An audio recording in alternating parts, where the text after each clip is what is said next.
What's going on, everybody? We are live with Spotlight Raiders Talk. Whoop, this way. What's Yeah, going on, brother? we are here, man. Finally, I'm able to get on Trox Sports Talk. This man surpassed me in subscribers. I'm like, God darn it, Troxel, but it's all love, man. I'm happy to be here, man. What's going on? Absolutely not a whole lot, man. We got MicroMike in the building. What's going on? MicroMike, what's going on, brother? Man, it's just What been up? I tell you what, man, it's been a crazy couple weeks though. We got Oh, sports, and we're about to get into this topic, but we got last week's games, and some of them was some surprises. I know you know what I'm talking about, Derrn. you talking about this Raiders and Chiefs game you're talking about, right? That is facts. That Ooh, is facts. shout out to OGR Sports with the 4.99 super chat, man. Hey, Shout appreciate that, out, brother. man. Hey, hold on. I got something for him. Here comes the money. Shave it, man. Here comes the money. Money. Hey, appreciate that, OGR. Says, what's good, my man? Killing it as usual. Appreciate that, brother. Absolutely, man. Absolutely. But yeah, that's exactly what I'm talking about, Derrn. That Kansas City Chiefs and the Oakland Raiders, or I'm sorry, Las Vegas Raiders. We gotta get it right. Shout out to the Raider Nation, y'all. Shout out to the Raider Nation. Shout out to the whole Spotlight Sports Network team. Shout out to y'all. Y'all in the building, especially my guy, My City, My Game, featuring Raider J77. That is the newest member of the Spotlight Sports Network. He is a Portland Trailblazers fan, and he's a Las Vegas Raiders fan. So shout out to My City, My Game, featuring Raider J77. That's my partner in crime for podcast shows over there on the Spotlight Raiders Talk. But the game that we had against the Kansas City Chiefs, what we did was something that have not been done since 2012, and that's beat the Chiefs in Arrowhead. And it was the most exciting thing to say. I don't know if y'all saw my live stream of me doing that game, but it felt like Christmas. It felt like Christmas. It's just like I had the biggest gift in the world, and we pulled off something that the whole world, all the blue collar analysts, all the NFL networks and CBS and ESPN said the Raiders could not do it. And Derek Carr outplayed Patrick Mahomes in that game. Enough said.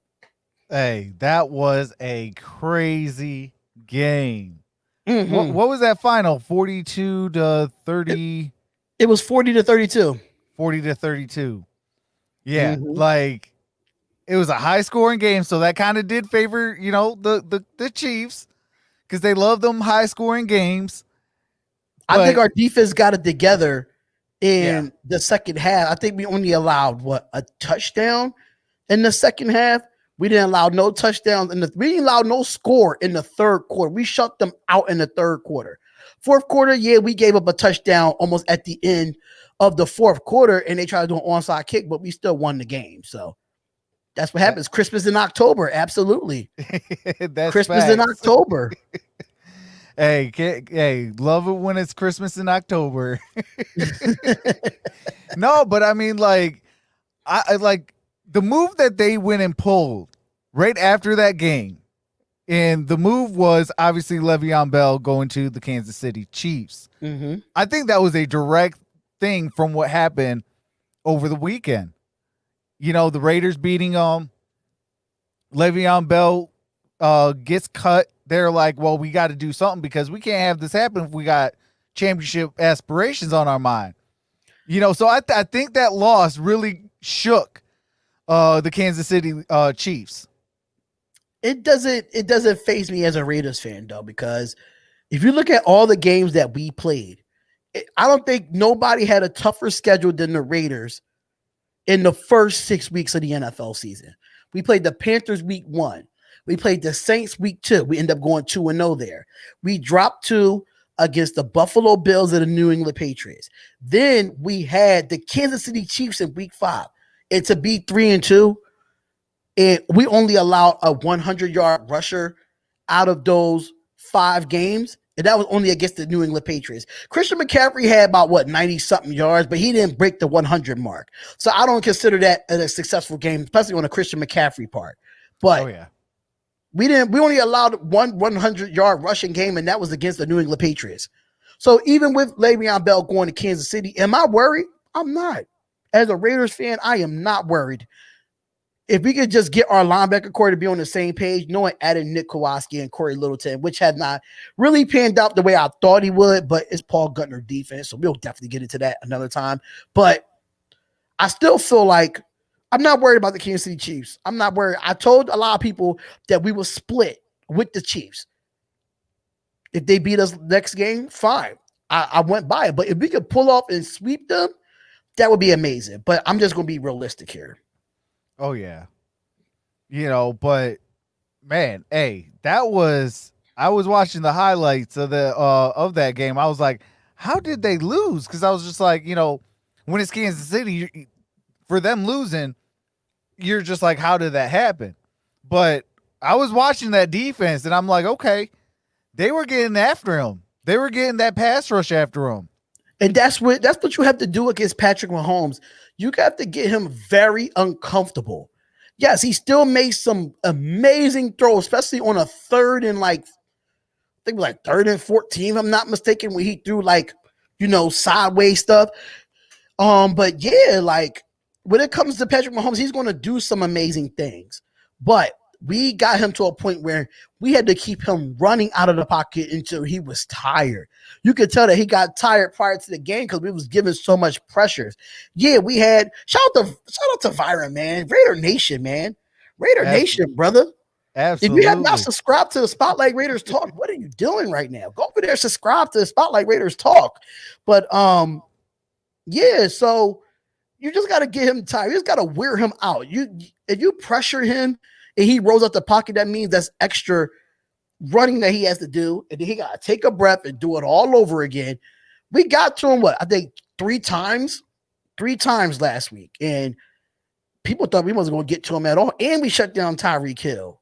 Where was Tyreek Hill at in the second half? That is something that I've not seen in a while. Somebody able to kind of shut down their top guy. Well, I mean, if you look at the last game that we did play last year against them, even though that we blew them out, Tyreek Hill still only had 2 receptions for 27 yards in the last game. Yeah. So Trayvon Mullen is a 2nd-year player shutting down a dynamic wide receiver for the last 2 years. That's potential right there for me. Oh, yeah, absolutely. Absolutely. Because it's like, when you can shut down, what does everybody say? Tyreek Hill is a top 5 receiver as far as speed and all that. For the Raiders to shut him down, and it was a 2nd-year player, that's how you win football games. That's how you get into, January, late in January, February. That's where it comes in, is having your draft picks ball out and coming into their own. And that's one thing I do have against, the Detroit Lions, but that right there is a whole different ball game because we draft players and we don't even play them. Hey, guess what, though? Who was the fastest player on the field against the Chiefs and the Raiders? Henry Ruggs. Henry Ruggs looked like more of Tyreek Hill than Tyreek Hill looked like Tyreek Hill. Yeah. He only had 2 receptions for 112 yards and a touchdown, but those 2 receptions was amazing. And everybody had something to say about everybody thought it was a joke, the fact that we signed Nelson Aguilar. And look what he's doing right now. Yeah. Well, I think he was just out of position or something happened in Philly that he just didn't buy in. See, there's a difference between a bust player and a player that's not buying into the system. Whatever system that was being ran over there in, with the Eagles, I don't think he bought in. He got over to the Raiders, and I think that he's buying in now. Much respect, man. I don't know if the link is in the description. Is my YouTube channel link is in the description? No, but I can get it in real quickly. Actually, I can pin. Let me see if I can pin this comment. I'm going to try to put it in and then pin the comment. Yeah, because if y'all have if there's Raiders fans in here, make sure y'all go over to subscribe to the Spotlight Raiders Talk, man. I put out some amazing news that a lot of Raider YouTubers don't put out. They just do their game reviews and their post-game reviews. Knowing me, I do live play-by-play and reactions. I do podcast show every week, and I give you the all type of Raiders news. I don't care if it's rumors or not. Subscribe to the Spotlight Raiders Talk, man. But shout out to everybody, man. He's definitely going to Trox is going to try to get the link right now. The link right now for us. So shout out to everybody that's in the chat, man. This is awesome, man. This is mad fun. Trox just there put it we in go. There. And I pinned the comment, so it is there. You know, just go to the pinned comment, and it's right there. Yeah, see, there you go. See, Trox is the king at this, man. He's been killing it. Y'all don't know if y'all been seeing it. All his live streams be having like 600 people in it. I'm like, God damn, you just taking that. Like, I'll be on my other channel, which is Spotlight Sports Network, and I'll be going in Trox's thing like, I only got 2 people in my chat, and this man got 800 people. Like, what? What is going on? Hey, I'm still trying to figure that out too. So you're not the only one that's trying to figure out what's going on. Man, mine used to be like that for Sixers games too. So I know how you feeling, man. Because I'm just like, you know, all of a sudden, like I have like, okay, a couple people in the building, and then all of a sudden it's just like, okay, it's starting to grow, and then I'm like, okay, and then all of a sudden it's like, boom, it's like, wait, I didn't even wait. I didn't even was expecting wait that. a minute. Right. They trying to get me unprepared. Like, that's a good question. Are we going to resign Kenny Golladay? Didn't you want to talk about this? That, you know, it would be a potential trade for Kenny Golladay coming to the Raiders? I did. How do you feel about that as a Detroit Lions fan? Like, I mean, like, real talk, I don't want it to happen because I think he's a great asset to this franchise. I mean, as soon as he comes back, he opened up the field for everybody else. Mm-hmm. My only issue is I think we're wasting his talent, you know, because he's 20, 26, 28, somewhere around that ballpark. So if that's the case, then, I mean, we could trade wide receivers. We could give you a Tyrell Williams. He's done for the year with a shoulder injury, but like, we're trying to get Tyrell Williams out of that damn contract. I don't know. Mm-mm. I mean, give us a draft pick, you can have him. Give us a 3rd round pick, you can have him. We drafted Gridiron already said it. Gridiron already said he's going off. He's going off. Well, for me, it's like, okay, we're going to technically have to rebuild this squad. You know, we're going to have to rebuild the whole entire Detroit Lions because let's face it, Matt Patricia totally ruined this entire franchise. You know, we went from Jim Caldwell, who is 2 out of 4 years made the playoffs. Which I hated the fact that y'all got rid of him. I hated that move. I did too. Because for one, he won without a real team around him. And without a real team around him, I mean, he had 1 year with a real defense, which was 2014. Mm-hmm. In 2014, we were ranked the number 2 defense, even though for 99% of that year, we were ranked number 1 in defense. Right. You know, after that, we didn't even, re-sign anybody. I mean, we just let everybody go. Like, you can go, you can go, you can go. It's like, how are you going to go out and win now? Like, you got rid of all of our talent. Wow. Yeah, another Patriots got tested positive today. This is what I got to say about the NFL and these tested positives. I think these tested positives is false to get recognition to the NFL. And I'm going to tell you why. Just the other day, didn't we just hear about a Jets player getting diagnosed of being positive with this whole shebang, right? Within hours later, it came back and said the test was a false positive. Yeah. I'm tired of this. Get this narrative that I understand Cam Newton was tested positive. I'm getting tired of these players so-called getting tested positive just to be retested and it be negative. I'm tired of it. Hey, you can thank Matthew Stafford because he was the originator of the false positives. Oh my God. Matthew Stafford, you know better. And I had you in my fantasy. Now you make me want to drop you. Hey, can I be in that league? I'll pick him up. But real talk though, like we could talk a little bit about fantasy. Like my fantasy team, bro. I got Jared Goff, and I got Jimmy Garoppolo. I benched Get him this out of weekend. here. Get him out of here. Because I just played Mount Gooley, and Mount Gooley started Jimmy Garoppolo. And Hey. Jimmy Garoppolo gave him negative 0.92. See, he gave me negative 1.9 or something like that. Mm-mm-mm. I was like, how you gonna come back and you give negative points? So this. Oh my God. Is this the right one? No, I gotta go to the. Okay, this is my league right here. So I'm in 2 leagues for fantasy. Okay. But my league is. I got a few. I'm gonna just tell you. I'm gonna go down my starters: Teddy Bridgewater, Derrick Henry, Josh Jacobs, Terry McLaurin, Robbie Anderson, Mark Andrews, Calvin Ridley, Tennessee's defense, and Myers as the kicker. But my bench: Kenny Golladay, Emmanuel Sanders, Tom Brady, Jonnu Smith, Patriots defense, Boswell, and that running back Gaskin from Miami. Okay. That's not a bad lineup at all. I'm 3-2 in my league. Okay. Only reason why I'm 3-2 because of the fact that the Packers game that I went up against one of my guys, EJ Bryant, that's part of the Spotlight Sports Network. All I needed was Calvin Ridley to get 3 catches. Matt Ryan didn't throw it to him not once against the Packers. I was pissed. Oh, I was so mad. All I needed was 3 catches to win the game.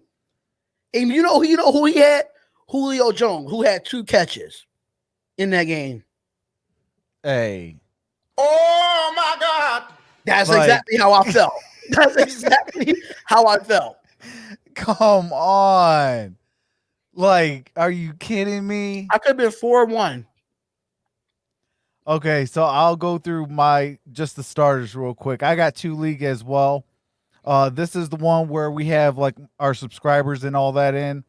It's a 16-man league. So I have Jared Goff, Mike Evans, Kenny Golladay, David Johnson, James Robinson, Jonnu Smith, Will Fuller, Debo Samuel, Jimmy Garoppolo, Le'Veon Bell, Robert Tonyan, Christian McCaffrey, Crosby, Carlson, Green Bay defense, Denver defense, Jimmy Bates III, the safety for the Cincinnati Bengals, Justin Simmons, the Denver safety, Alden Smith, the defensive end from Dallas Cowboys, Montez Sweat from the Washington football team, Fred Warner, the linebacker from San Francisco. You got a fist of fantasy too. I forgot about that. Oh yeah. Also have on my bench Chase Winovich, the defensive end from New England, Jonathan Abrams, Las Vegas Raiders, and Devin White from the Tampa Bay Buccaneers. So that's my squad on that league. And speaking of fantasy, y'all, if y'all like daily fantasy sports, make sure y'all go download Thrive Daily Fantasy. If you do that and you sign up with our promo code, which is SS Network, and you do your first $20 deposit, Thrive Fantasy will give you $50 on your credits to do your daily fantasy with his NFL, NBA, PGA, NASCAR, any sport. Just go to Thrive Fantasy on Google Play, Apple Store, or go to thrivefantasy.com. Promo code is SS Network. and you'll get your you'll do your first $20 deposit. They'll give you $50. You could use that to play daily fantasy for all sports. ThriveFantasy.com. That is awesome. That is definitely awesome. And just to let you know another again, if y'all don't know nothing about Fig Bars, this show is sponsored by Fig Bars right now. I don't know the name of the company. Let me go to it right now. Hold up. Let me pull it out. Let me pull it out for y'all. Benton's Fig Bars. If you don't know nothing about these, I don't know what you're missing, but this show is sponsored by them. Absolutely. Oh man. So we talked a little bit about the Raiders Chiefs. We talked about the Le'Veon Bell to Kansas City. Mm-hmm. What are your thoughts about, teams talking about Quinnen Williams? Because I know that he's kind of being shopped around now. Him and Carlos Dunlap has been talked about being shopped around to come to the Raiders for some reason. I love it knowing the fact that Mo Hurst was on the reserve list. We all know why he was on the reserve list. He was the only person that got tested positive on the Raiders, thank God. And then you had Malik Collins was nicked up a little bit on the defensive line. But I think at the defensive tackle or defensive end, I think Quinnen Williams plays a little bit of both. And knowing that Carl Nassib did diagnose with a broken toe, so he's going to be out for a few weeks, I say bring him in. I think we trade him for some draft picks. Okay. High in the later rounds, like a 6th or 7th round pick. Something that the Jets can actually use to try to win games next year. I'm just saying, the Jets are like the worst team in football. They had the most dysfunctional franchise in football. No, that's Detroit. No, you're not 0-5. Hey, you're not 0-5 and y'all compete. Unlike the Jets, they're 0-5 and they don't compete. That's the difference. Okay, true, but we've been rebuilding since 1957. We are one of the oldest franchises that has not even seen. Since Namath won the Super Bowl. At least they won a Super Bowl, though. We ain't never even been to a Super Bowl. Hey, there's 2 franchises that I got the most respect for, and that is the Detroit Lions and the Cleveland Browns. The oldest franchises, and they have never sniffed a Super Bowl. I don't know, just right now with Adam Gase and all that going on, but I feel with Quinnen Williams, I think he needs to get out of there too. Jamal Adams forced himself out. Le'Veon Bell forced himself out. And now they talking about trading Quinnen Williams. Bring him over to the Raiders, man. It definitely helps with our defensive rotation with Cleveland Farrell playing in and out. Sometimes he played defensive tackle. Sometimes he played DN. That rotation would be even better. Yeah. If, I'm sorry, that just threw me off. JETS just in the season. Hey, hold on. I couldn't even focus. On that. That was hilarious right there. But bring them in on the road. Bring them into the Raiders on a rotational thing. It definitely, help us out a lot on the defensive side, getting more pressure on the quarterback. That's been our most problem with the Raiders outside of our linebacking core. But bring Quinnen Williams in. Just come over to the dark side, brother. Just come over to the dark side. Now, I will bring in a little history class. I was telling you this last night. So if you guys did not go over to the Spotlight Sports Network, late in the stream, I was in the chat and we were talking about the Detroit Pistons. I have a lot of respect for the Raiders because back in 1988, Isaiah Thomas was playing in the NBA Finals against the Los Angeles Lakers. Shout out to the Laker Nation. And he snapped his ankle. And the Los Angeles Lakers would not treat him. They said, nope, you're our enemy for at least the next 7 games or up to the next 7 games. Right. And I think they were still playing in Oakland or they were the LA Raiders. Yeah, they were still LA. They were still Los Angeles at that time. Okay, so it was the Los Angeles Raiders. They said, Pistons, you guys can come over here. Go ahead, use our facilities, practice, do whatever you guys to do. Right. And also you can, use our doctors as well, to treat Isaiah Thomas. And they did, they didn't win that championship. They got back to Detroit and they had such a blast with the Los Angeles Raiders that they went and shipped a whole care package to Detroit with the mantra, the Detroit Bad Boys with the skull and the basketball. That came from the LA Raiders. Wow. See, that's what I'm saying. That's why it's only one nation. It's only one nation, and it's the Raider Nation, because they we helped the Detroit Pistons out. Somebody that was in the Midwest, that two totally different sports. Mind you, 1988, I was 2 years old, by the way, so I wouldn't remember this. I was one. Right. So I wouldn't be able to remember this at all. I was 2 years old in 88. So just hearing the story from Troxel, that was just amazing what the Raiders do. Even though that they consider us like the bad boys of the NFL around that time too. Because we played so dirty. And when it came to football, and then now you had the Detroit Pistons playing like that too. So it kind of like click.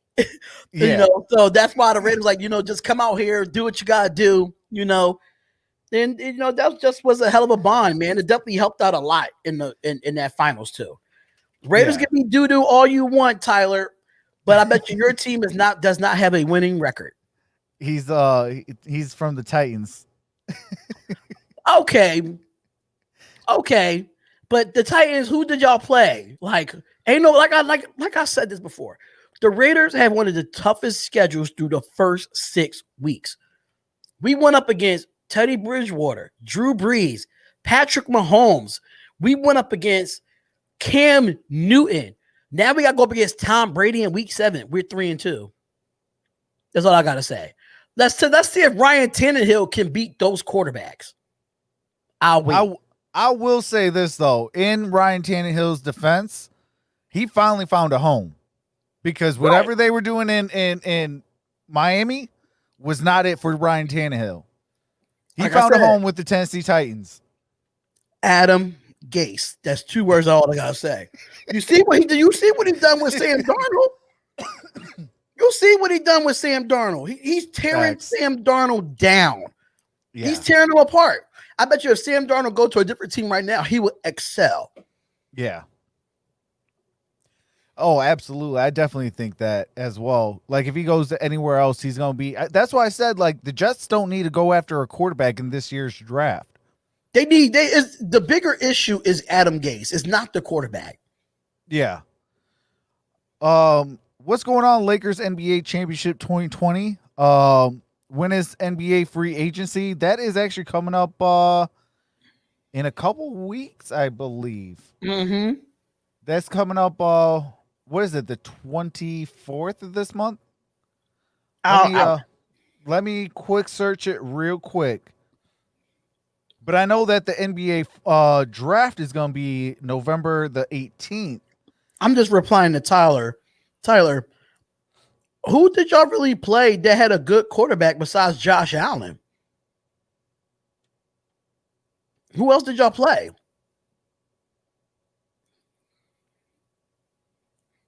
As far as don't get me wrong, I like the Titans. I'm not gonna lie, I like the Titans, but I feel like our schedule is way stronger than yours. I think y'all have a reliable schedule compared to what the Raiders have to go through.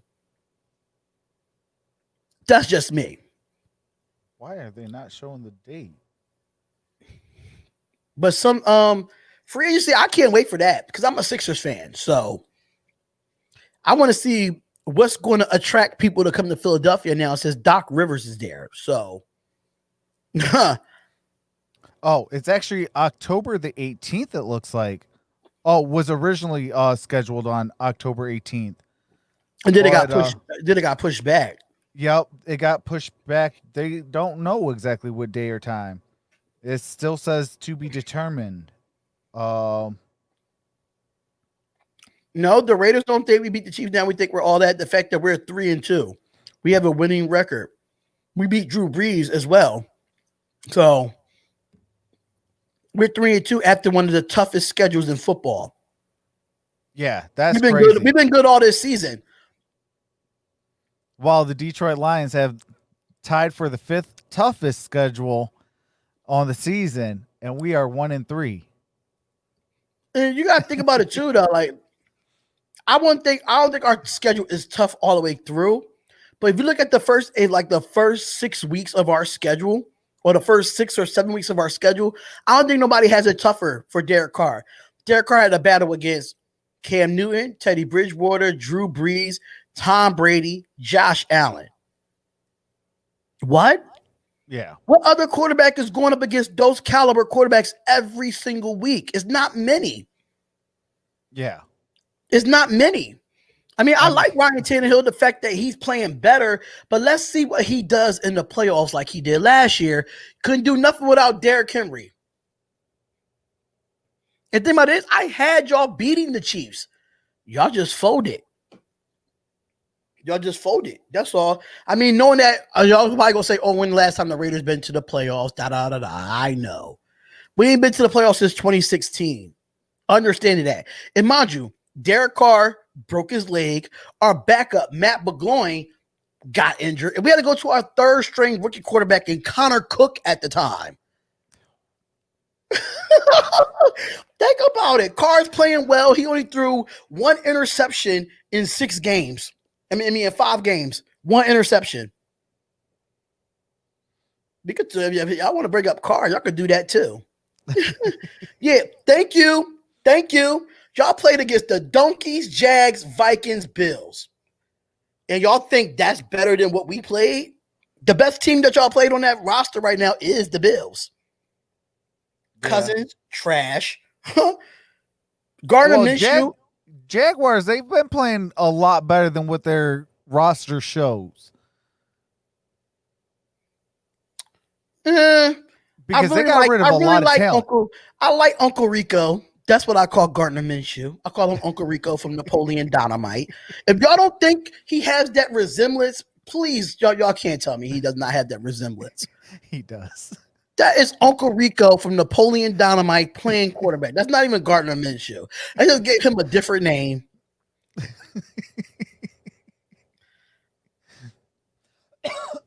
That's all that is. But we can get into some other topics too. I'm down to talk. You know, I'm a ish talker. I like to debate too. I'm an ish talker. Well, And listen, go pack go. Go back to what Go Pack Go said. Let's be honest, the Raiders gets the 7th playoff spot as best. You know what? I am fine with that. hey, playoffs is I am playoffs. fine with that. I'd rather be in the playoffs than sitting home. I don't care if we lose in the first round. I'm in the playoffs. Our team's in the playoffs. I don't care. I take that. Give me that any day. Hey, look at the New York Giants. They got into the playoffs as the number 6 seed. They had no shot the entire way. They made it up to the Super Bowl. Mm-hmm. They went to the Super Bowl. They went up against the 18-0 Patriots. And everybody was like, oh, they're going to get destroyed. They're going to get destroyed. What happened?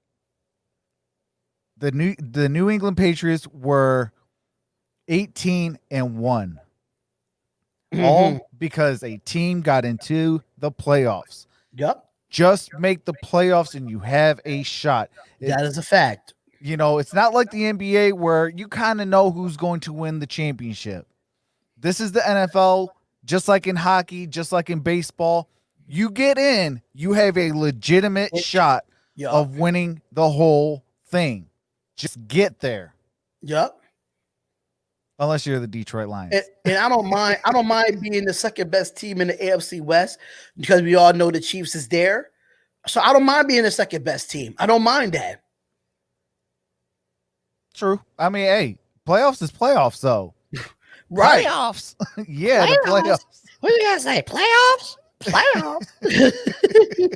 I'm just trying to win a game. You're right. I'm just trying to win a damn game. Win a game. Playoffs. But speaking of the Jacksonville Jaguars, so the Tennessee Titans had a disgruntled linebacker, Correa, demanded a trade. They went and traded the Jacksonville Jaguars for a late round pick in exchange for Correa. So, like, I know he last year during the playoffs, he was actually a vital piece into all that. You know, coming in off the bench and things like that, he was playing exceptionally well. And for him to, you know, go from, you know, playing exceptionally well in that backup role coming off the bench, you know, in the playoffs, to now getting shipped out for, you know, a bag of almond M&Ms pretty much. Like, I don't know what's going on. You know, is he disgruntled, or is he like, what's going on through the mind of Correa? I could say this. I feel like when you feel like you have that talent to be a starter in the NFL and you don't get that shine to be a starter in the NFL, it kind of discourages you a bit. And I feel like that's how I felt with Correa. Like, Correa has a talent, but he shot his own self in the foot because you demanded a trade. You went from being you end up being traded from an undefeated team to a team that doesn't possibly make the playoffs. So I understand that your talent is that good and you feel like it's not being shined, but maybe your time wasn't right now, and you might would have had your opportunity if you would have stayed with the Tennessee Titans. My Tennessee Titans is undefeated right now, and I think they're first in their division. Why would you demand a trade to go to a team that probably won't even make the playoffs? It doesn't make any sense to me. So technically, I feel what you're saying, Correa. I understand, but you shot yourself in the foot to be on a bad team now with a struggling defense that's darn near last in the league. It's the Jacksonville Jaguars. You probably could upgrade them to make them better, but how much better can they really get? Like, you got a corner that looks – you got a corner in CJ Henderson that got drafted to them. Doesn't look like he's happy to be there. You can see his face expression on Thursday night when he was playing. You know? Yeah. So well, Correa, a lot of though, like on the Jacksonville side is like they've lost so much talent. You know, they got rid of what's his name Calais that went Campbell, to Jalen Ramsey. Yeah. Yeah, but I mean, don't you top think that's talent. Yeah, but don't you think that's the organization fault? It definitely why the players wanted to leave Jacksonville because of the organization. I wouldn't know. I don't think it's more organization. I think it's more or less the coaching staff. Why is Marone still the head coach over there? That's what I'm saying. It starts from the top first. Whoever that GM and that owner is keeping that coach there and pushing players out. You can't push your talent out if you want to win. Y'all was just in the AFC Championship a few years ago with a Blake Bortles. Bortles. Yeah. And then you split that team up. Can you imagine that? Can you imagine that team with Gardner Minshew instead of Blake Bortles? I think Gardner Minshew was he wasn't on that team. My bad. No, he wasn't. On that team. But just imagine if Gardner Minshew had that squad. Yeah. I think they would have beat the Patriots that game. I think so. Butcher's Block, if you come in, my apologies, but that game, if they would have had a real quarterback, I think they would have made it to the Super Bowl. And thank you to Believe the Hype. Thank you for subscribing to the channel. I really do appreciate that. And much blessings, bro. Much blessings. I'm not worried. And Viron, whatever your name is, don't talk to Tyler Shea or whatever his name is. Just because the Titans are undefeated right now, they would have lost to the Pittsburgh Steelers, in my opinion. They have no answer for Chase Claypool. So they would be 4-1 right now, or 5-1 right now, if they would have played the Pittsburgh Steelers. So that's another talk for another time. Let's get to the next topic. You know that game's coming up though. I think. If that's a primetime game, I would stream that. If it's on Sunday Night Football, I would stream that. But we all know. Do it, Trox. We all know. Next Sunday. Oh, The yeah. Titans is not on Sunday Night Football. The Raiders are. We on Sunday Night Football, baby. We've been primetime since the year started. Yeah. You guys been having a lot of primetime games. Right. And- we had a primetime game Monday Night Football against the Saints. Then we had a 1 o'clock primetime game on national television against the Chiefs. Now we're on Sunday Night Football against Tom Brady. Yeah. Oh, We yeah. don't see the Titans was primetime on Tuesday. On a all going up on a Tuesday. Hey, but in the defense though, Titans did make history playing in their first ever Tuesday Night Football game. True. You know, them and the True. Bills. So Yeah, I mean, they did make history. So they made history, but you will never see the Raiders on a Tuesday. on a Tuesday, We'll be home. We'll be eating tacos. ooh, Taco Tuesday. So we're gonna go into like a weekly picks, like between me and you, go through and you know, go over the schedule, say who we got in it, and For this week 6. yeah, for week 6. Oh, that's So- fine with me. So the first one off the bat, the Chicago Bears and the Carolina Panthers. 4-1 Chicago against 3-2 Carolina. This is a tough game, man. It really is. This is tough because Teddy Bridgewater bounced back from the losses that he got and started playing heck of a game of football. Yeah. Nick Foles came in, gave them a boost outside of Mitchell Trubisky. Hey, Bears you know defense what's so is playing better too. you know what's so funny though? Week 1 1. p.m. isn't, go back to Arku's comment.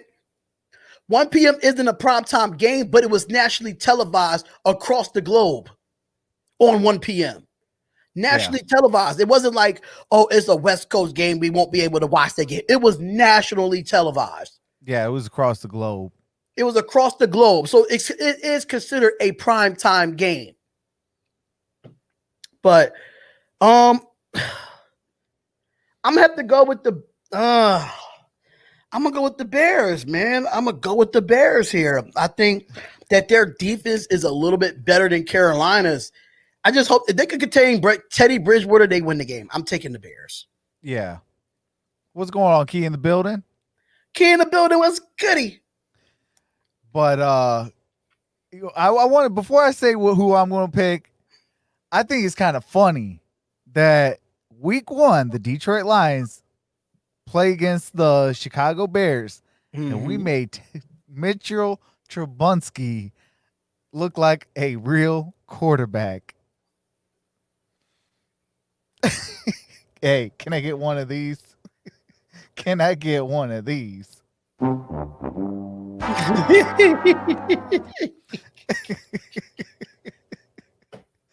You know, That is hilarious, man. but going into this matchup, I'm gonna have to see if Christian McCaffrey was healthy for that game. I would go all the way with the Panthers. But I'm he's just still nervous not about that Panthers practicing. defense. That's why I picked the Bears. Yeah, I really don't know. I'm gonna have to go Bears too. And the only reason why I'm saying that because we used to have Tahir Whitehead. He's a garbage linebacker. Hey, And the Panthers guess where got he to deal came with it. from? Guess where he came from? Detroit. He's a garbage linebacker, man. My God. Oh man, I mean, come on. But I Yeah. will say he is a cool person though. Like, Yeah, he is. like me and him we were on Twitter, you know, chatting it up. Like he's real cool. I don't think he would respond to me because knowing the fact that he's a former Raider and I'm a Raiders fan. And I got some things to say to Mr. Tahir Whitehead, but I don't think he will respond. Hey, Detroit Lions Sportscast. That is #facts. He said, "What up, Trox? Lions still suck." That is Shout out facts. Detroit legend, man. Shout out to you, man. Hey, Willie, if you're not subscribed to Derrn, definitely do so. He talks Raiders. Awesome, man. Awesome. I thought you probably would have had me on the show after Yeah, we beat y'all last year, you know? I thought we were trying to. I forgot what happened. I But don't know we were what trying happened, to. but I don't know what happened. I think you and you and Grid had y'all was just so mad about that game because Matthew Stafford just not could. That was his last game. Yeah, it was his last game, and I think he got y'all down in the red zone, Yeah. and y'all just could not punch it in. Y'all just couldn't do it. Absolutely. And Like, I think but y'all was that's like you and Grit was livid. Y'all was livid. that's typical Lions, though. But the next game on the schedule is the Cincinnati Bengals and the Indianapolis Colts. This might be my upset pick of the week for me. Are you going with what I think you're going with? I don't believe in old man Rivers. Okay, so you're going the same thing as me. I'm going with the Cincinnati Bengals as the upset pick of the week because my last couple upset picks of the weeks has been great. My upset pick of the week was the Browns over the Cowboys. That worked out. And then last week it was Miami versus the 49ers. That worked out. I'm going with Joe Burrow, man. I'm going with Mr. Burrow, and he's going to beat the Indianapolis Colts just because of Phillip Rivers always throws an interception when it matters. It Yes. never fails. He was like that with the Chargers. Now he's like that with the Colts. Y'all paid that man $25 million just to throw picks. I'm taking the Bengals. Yep. Yep. I am going with the Bengals. Although I love their running back, Jonathan Taylor. Right. I'm still going Joe Burrow. I think he's going to pick up his second win on the season. I agree. I agree. Odell, that's a little better. Okay. Now, the game that I have to do at 1:00, Mm-mm. the Lions at the Jaguars. I'll go first. No. I'll let you go first. I'll let you go first. I'm sorry to say, but I am taking the Detroit Lions here. Really? I am taking the Detroit Lions. I think y'all are better than y'all record. I'm so serious. Yes, I think y'all are better than y'all record. I thought y'all had the momentum after beating Arizona. I really thought y'all did. But the Jacksonville Jaguars is just not getting it done. DJ Shark is just he's just on and off the field with his injuries. There's no really what other weapon does Jacksonville really have that makes a threat to your defense? What defense? We're ranked 32. That's what I'm saying. Like, that's what I'm saying. This is where your defensive rate can go get from out of that 30-second ring and move up a little bit because the Jacksonville Jaguars, yes, they have Gardner Minshew. They have Keelan Cole, but Keelan Cole has not been the best after that one good year that he had. Who's their running back? Who's the Jacksonville Jaguars running back? James Robinson, and then their wide Chris receiver Thompson as well. Yeah, they got Chris Thompson as well. As a Lions fan, I wouldn't be afraid. I mean, on paper, we shouldn't be afraid, but we are the Detroit Lions. Yeah, they are the Jacksonville. They also have Lavaska Shilnut. Yeah, but they're not utilizing him. I mean, he's starting to a little bit, but I do agree they're underutilizing him. But going up against the worst defense in the league, he might go off. I'm sorry. There's no offensive line in Jacksonville. There's not even a Lions upset. And I'm going to tell you why this is not a Lions upset. Because the Jacksonville Jaguars are 1-4. This is not an upset. This is not an upset. Lions win, clearly. See, me, I am going Jacksonville Jaguars. You better wear a Jacksonville Jaguars hat. Oh, I'm wearing all black. I'm wearing all black. I'm wearing a black button up, a black hat. Not this one because this is a Lions hat. But I'm actually gonna put on my Steelers hat backwards, so it's all black. Yes, we are dressing in all black. Oh my god! I think Lions win though. Okay. I mean, it'd be either team's second win of the year. One's 1-4, the other one's 1-3. I don't think Robinson is a stud. He has to prove more to me. Knowing me as a former fullback / running back, Robinson got to do more for me. Yeah. Yeah, because I know he started off real strong. And then he slowed down. Yeah, he did. I mean, he gets like in fantasy points wise, he's a 15-point scorer. Yeah. You know, where the very first week he scored 30 points. Yeah, that's a big drop. That's a huge job. Mm-hmm. I mean, I know nobody's going to be averaging 30 points, but I mean, at least 20. Yeah, I've at been least happy 20. with 20. Right. I'd be satisfied with 20 points. Yeah. Now, the next game is the Falcons and the Vikings. Lord Jesus. Who do I really want to pick? Both of these teams are scrubs. I know who I'm picking. I picked the Vikings, they lose. I picked the Falcons, they lose. So it's just a lose-lose situation for me. It's a lose. Hey, it's going to be a tie. Yeah, if I could pick a tie, I would pick a tie. But in my pick'em league, I can't do that. I had to pick one.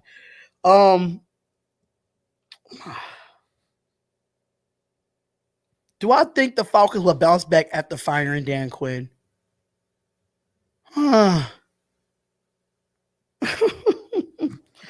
I think these teams, I don't understand how these two teams have good offenses and they have the records that they have. I just don't understand. But I consider this an upset as well.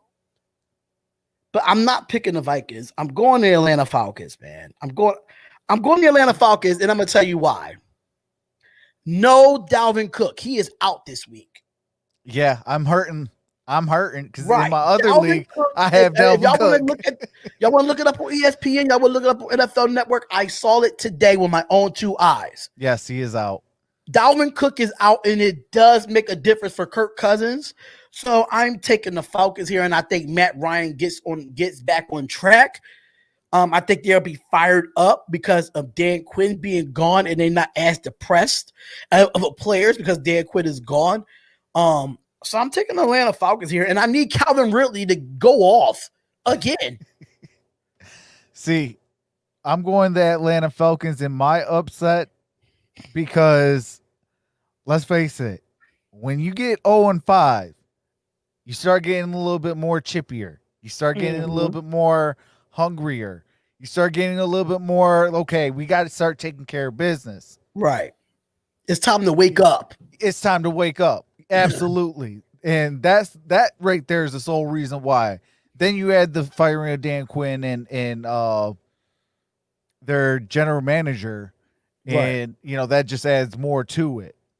But I do think that the Minnesota Vikings losing Dalvin Cook, it's not going to be good for them.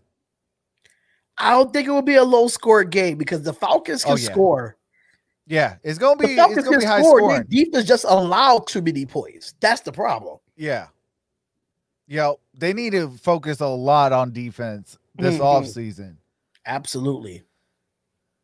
The next one, Washington football team versus the New York Giants. Oh my God.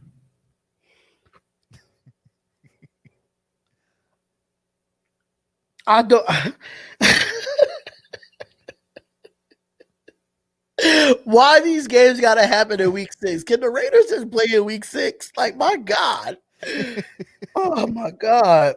The Washington football team and the New York Giants. This is just like the Falcons and the Vikings game. This is no different. Like, oh, my God. I think, like Trox said, this is time to wake up. This is and shout out to Key in the building, because this is what she says about the NFC East. The NFC least. That's what she called them. The NFC least. Yup, see? 2 NFC least teams. I'm going to Giants here, though. Watch the football team, even though they started Cal Allen. Yeah. I think Giants get their first win here. Yep, I'm going the same thing. And it's just because they're winless. Like, you Maybe got it's to go. Battle of the Toilet Bowl.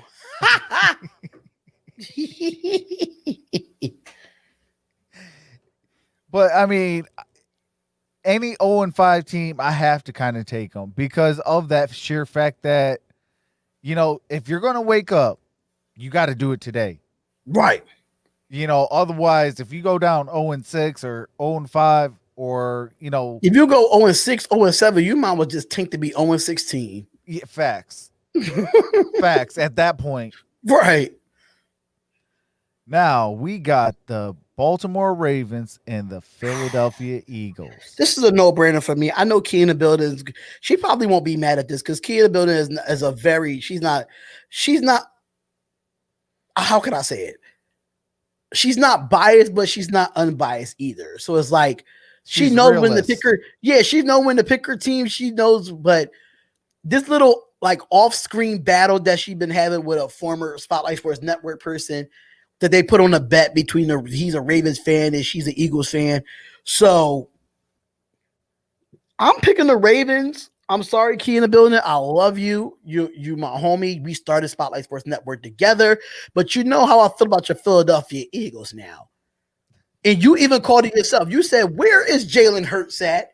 I think you see him in this game against the Baltimore Ravens. I'm taking the Ravens though.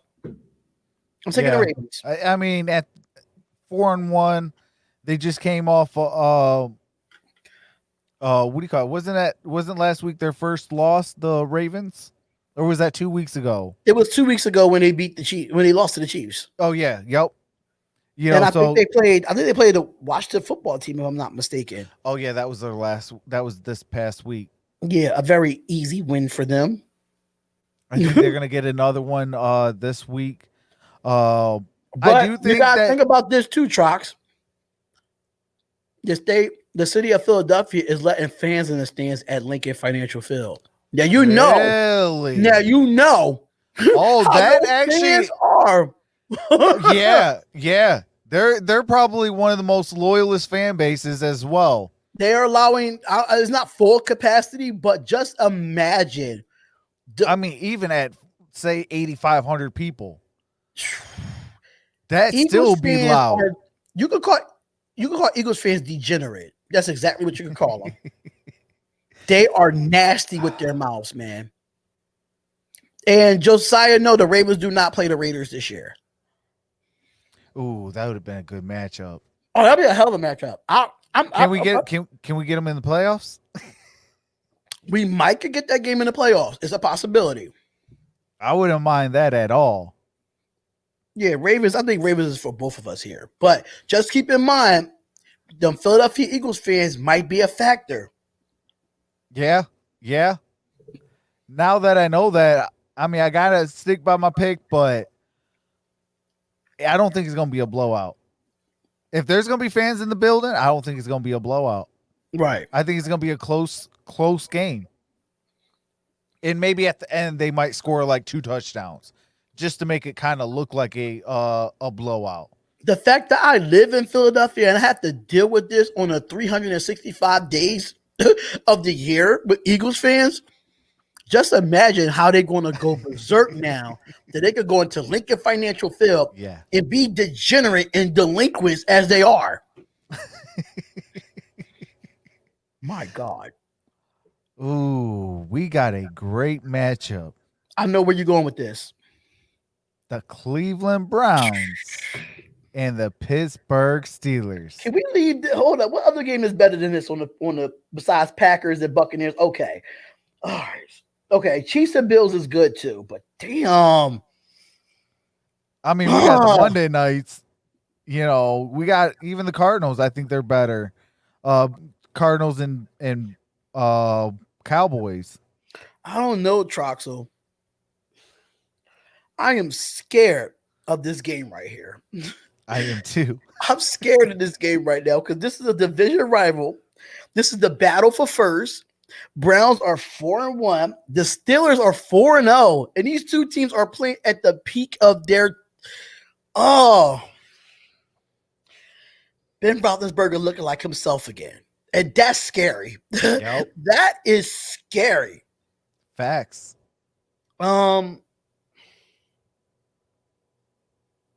Chase Claypool, you played an amazing game last week against the Philadelphia Eagles.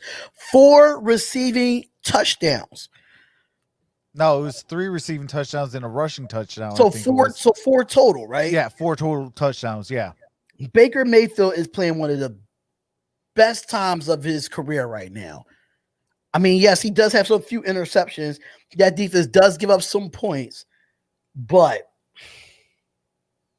offensively, this is a juggernaut of a match. I think the NFC North, Jesus Christ, the AFC North has just gotten better. You got the Ravens 4-1, Browns 4-1, and the Steelers are 4-1, and the Bengals might be 2-3. Like this Steelers get the W. It's in Pittsburgh, and I have to agree. I think if it would have been anywhere else. If it was in Cleveland, I would have picked Cleveland. Yeah. But I mean, you got to think about it too. Cleveland plays well on a roll. You see what they did to Dallas with a Dak Prescott that was playing so well. Lights out too. Yep. They were, even though the Browns D isn't good enough, but Pittsburgh is no different. Yeah. Pittsburgh's defense is just not that good either. I think this is a very evenly match. And knowing that the fact that I am wearing black and yellow right now, I can't go against the black and yellow. So Pittsburgh Steelers it is. Browns, I love you, but Pittsburgh Steelers it is. I am going to actually go against the grain. I'm going with the Cleveland Browns. Ooh. I think that they're going to start being more legit. I mean, they're 4-1. They're trying to gain respect. Mm-hmm. You seen last week the Raiders did that to the Chiefs. Mm-hmm. I think it's this week's. That's going to be what Cleveland's going to go and try to do. You think Pittsburgh going to get knocked off the undefeated teams? I think so. Mm. Because guess what? Cleveland already knows what it feels like to lose the season with that one loss. Steelers don't. Yeah, So but they felt that it's adversity. just Chase Claypool. That man is just balling. I couldn't go against him. I know. Hey, your boy had to pick him up. Your boy had to pick him up in my other league. I had to pick up him and Full Grown. I said, hey, I want them all. But just give me any raw receiver for the Pittsburgh Steelers right now the way they playing. Yeah. But I'm going to go with the Cleveland Browns. I think both teams are going to be 5-1. And I think that second matchup is going to be for that could be for the division or a possible 3-way tie with Baltimore. Right. Now we got the Texans and the Titans. I think this one's going to be the same exact answer. I don't even want to pick the Titans. The fact that Tyler makes me feel the way I feel right now. But the Texans are so trash that I have to pick the Titans. Like I said, another weak team the Tennessee Titans have to play. Another weak team. Oh, yeah, Titans definitely going to get that one. Yeah, this is a dub. This is a dub for them. I'm going to hold off on the Packers Buccaneers. I am going to hold off on that one. Is that a Sunday night game? That is 4:25. So it's going to be a midday game. Wow, that's surprising. I know. I would have actually switched the Rams 49ers to the midday and then switch or have Chiefs and Bills Sunday night, something. Yeah. But or maybe even do that Packers Buccaneers Monday night with the Chiefs and the Bills. And then move the Cardinals Cowboys to 425. right. But Because that would have been lights out all Monday night. yes, that would have been lights out. It would have been. So I'm gonna go to the Rams 49ers. Before we get into that, can you go to Tyler Shaw's comment when he says, what Carr has done that Ryan Tannehill hasn't done? He has not thrown for 4,000 passing yards. That's one thing Ryan Tannehill has not done. And another thing, he have not had a 70% completion percentage in passing. That's two things that Ryan Tannehill hasn't done. He has not won more games than Derek Carr. Let's talk about that too. That's three things I just named in the story. Let's go to the games. Okay, so the Rams and the 49ers. 4-1 Rams, 2-3 49ers. The 49ers are depleted. They hold defenses on injury reserve. They hold starting defenses on injury reserve. I mean, Raheem Mostert is back, and Jimmy Garoppolo is not after the Miami game. We already knew that Jimmy Garoppolo needs to go back on not playing, being out. He's not fully healthy. I'm taking the Rams here. I think Jared Goff is playing well. I think his offense is clicking a little bit, but this is not a healthy 49ers team. It sucks to say, but I'm taking the Rams. Yeah. Now, to one of my subscribers, Hollywood, hey, don't be mad, brother. Come on. I know you Niner gang, but I think the Rams are going to pick up this one. And just like Derrn said, I think it's solely because of all the injuries. I mean, all you have really on defense is Fred Warner, really. And I just want to put this little story out there real quick about Fred Warner. I went live on Facebook earlier before the season even started because the top 100 players came out. And I went live on Facebook. And it's this one slogan that I had about Fred Warner because I didn't know who the heck he was. I had no clue who Fred Warner was for the 49ers. So when I saw his ranking on top 100, I'm not going to say where, but I'm like, who that is Fred Warner?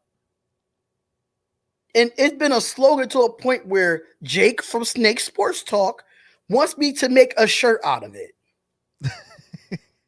Who the F is Fred Warner? Who the Fred is Warner? Yeah. Who the F is Fred Warner? And they want me to make a shirt of it. And Jake, I will not make a shirt out of it. I'm not doing it. Hey, I will say this. Fred Warner is a beast. But knowing me, I don't follow the 49ers. So it's like. See, I follow all teams. So I love I love football. So I'm going to look. I don't like the 49ers because my brother is a 49ers fan. And he talks about the Raiders so much. And I have to get on him about his 49ers. And that's why I'm like, I would never follow him. Nope. Yeah, I feel you on that. When you got older brothers or younger brothers, it does make it a little bit difficult, especially if you got two different teams. Mm-hmm. Okay, so the next one is the Broncos and the Patriots. I'm not picking the donkeys. I'm not picking them. I'm going with the Patriots. That's a no-brainer. Well, plus I don't think that they're healthy enough to beat the Patriots. I mean, you're going to have Cam Newton back. It doesn't matter. I don't think Drew Lock still, but I don't even know if Drew Lock is playing. So it doesn't matter if Drew Lock was playing. I would never pick the donkeys. Well, that's a division rival. Right. I would never pick the donkeys. They got the ugliest colors in the division. I'm sorry. Hey. The Patriots all the way with that game. I'm not picking no donkeys. They got a crippled donkey right now.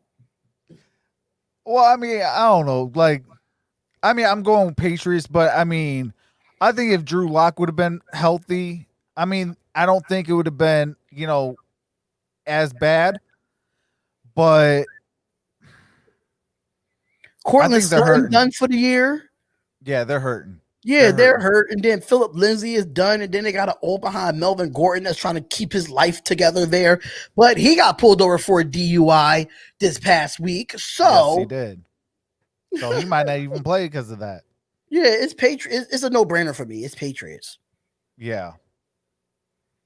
Although I do like the Broncos too, but I mean, they're just not going to be able to match what the Patriots have. Right. The Jets and the Dolphins. No-brainer. I'm picking the Dolphins. I think they're playing a lot better. There's this nothing. year. The Jets are not competitive. They don't want to play from Adam Gase. Sorry to say, the Jets are just completely in dismantle mode right now. Dolphins will go back to 500. Jets will fall to 0-6. And Yeah. I said it in one of my pick'em videos on Spotlight Sports Network. I predicted that the Jets would go 0-16. I hope not, because that means the Detroit Lions don't get the number 1 overall pick. Can they at least win 2 games? I mean, everybody. Their schedule gets tough after this game. Their schedule gets really tough. Hey, I just need them to win 2 games, and then they can lose out the rest of the way. Same way with the Detroit Lions. Just lose out the rest of the way. We get the number 1 overall pick at 1-15.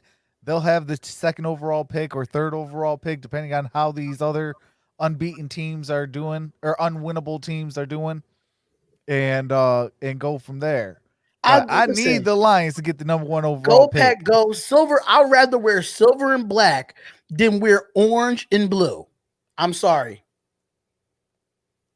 Honestly, Go Pack Go. I will wear those colors before I will wear a Broncos color. I will wear Green Bay's colors before I will wear Broncos colors. Yeah, I mean, as a Lions fan, Packers is not, on the highest on my list, Right. As a fan, but as a YouTuber, I got to speak facts, things like that. So I'm not going to dog the Packers this year. They're playing like a man on a mission. You see what Go Pack Go said? Hey, Go Pack Go. We probably would. Especially with Matt Patricia and Bob Quinn. Hunter as your first overall pick. That is the first in history. I mean, I think we drafted Jason Hansen with in the first, either in the first round or it was the 3rd round. I know it was he was a good kicker for y'all too, though. Well, yeah. I mean, that was definitely worth the risk, but you still don't go after kickers. The only time I would ever go for a kicker, punter, I would never go after a long snapper. Long snappers is more like an offensive lineman anyway. So yeah, but Bob Quinn likes to go after long snappers in the 6th round. That was his very first draft. Lord Jesus. Pray for the Lions. Pray for the Lions. Facts.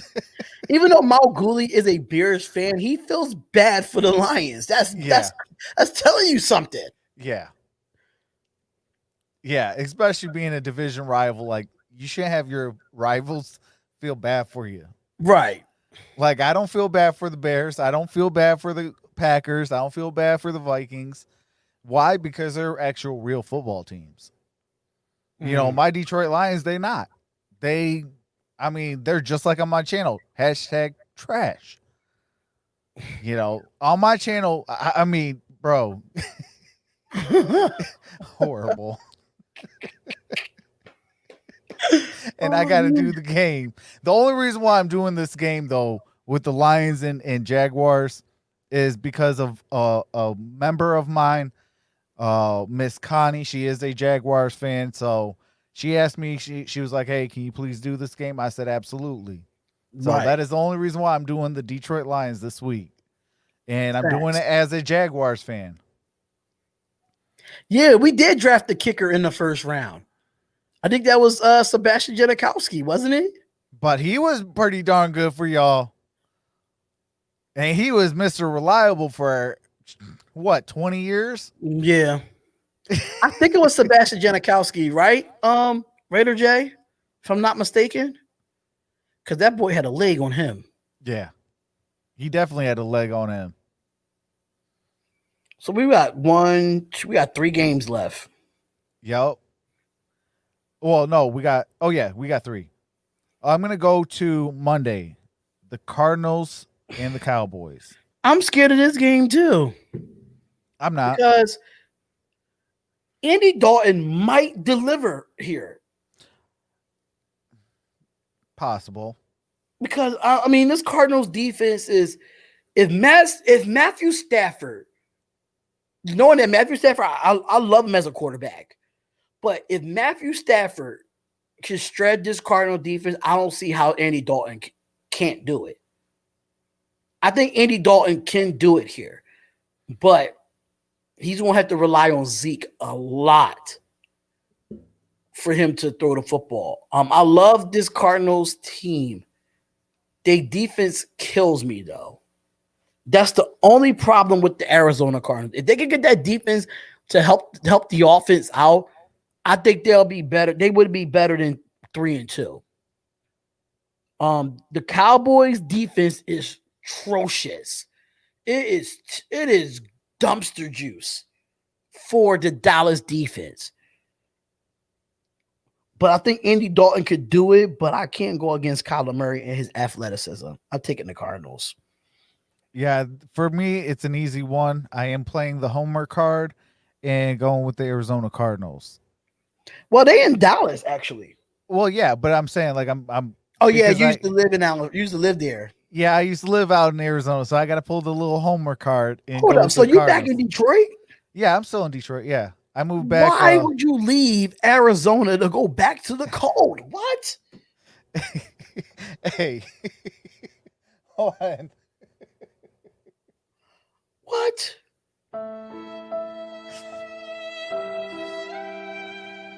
Come on, Trox, so you know this Trox. You know what it is, Trox. You should have just stayed in the warm Yeah. weather, you know? Yeah, warm weather is always a beautiful day, but no, I don't know why. Like, well, I know why, but that's Yeah, I can understand. yeah. Another day, another time. But so I'm gonna go with the Cardinals on that one. And then we're gonna go back to Sunday. And GOPACKGO did ask me, he was like, Trox, are you streaming Packers game? I will not be. I'm only going to do 2 games. My back can only take 2 games a week or a day. Mm-hmm. So this year I won't be able to do all days like I did last year. So the Gridiron Blitz, his link is in the description. He'll be doing that game. So definitely go over there, tell him Trox sent you, and Right. have some fun. Yeah, Trox. I mean, Trox did Gridiron Day. If one doing the Lions game, the other would do another good game. So they flip flop back and forth on that. So they definitely some good brothers to go over there and follow. Absolutely. And if you need your Raiders talk, or if you need, just sports in general, Spotlight Sports Network, that is a YouTube channel. Definitely subscribe to that. And Spotlight Raiders Talk, definitely subscribe to that. And if you'd like reading articles on sports as well, just go to spotlightsportsnetwork.com. Facts. They also have a website. So definitely check that out. Show some support. And, definitely they're a great, hey, me and Spotlight, man, we talk almost every day or at least once a week or something, because it's like we do talk every day. It's just like periodically, but we do talk like. So we always like, me and Grid is like, Grid would hit me up, and then I won't see it for like 3 or 4 hours. Up like, oh snaps, I didn't see this. So that's how it was with me and Trox. But me and Trox is more on a consistent basis though. But we talk all the time.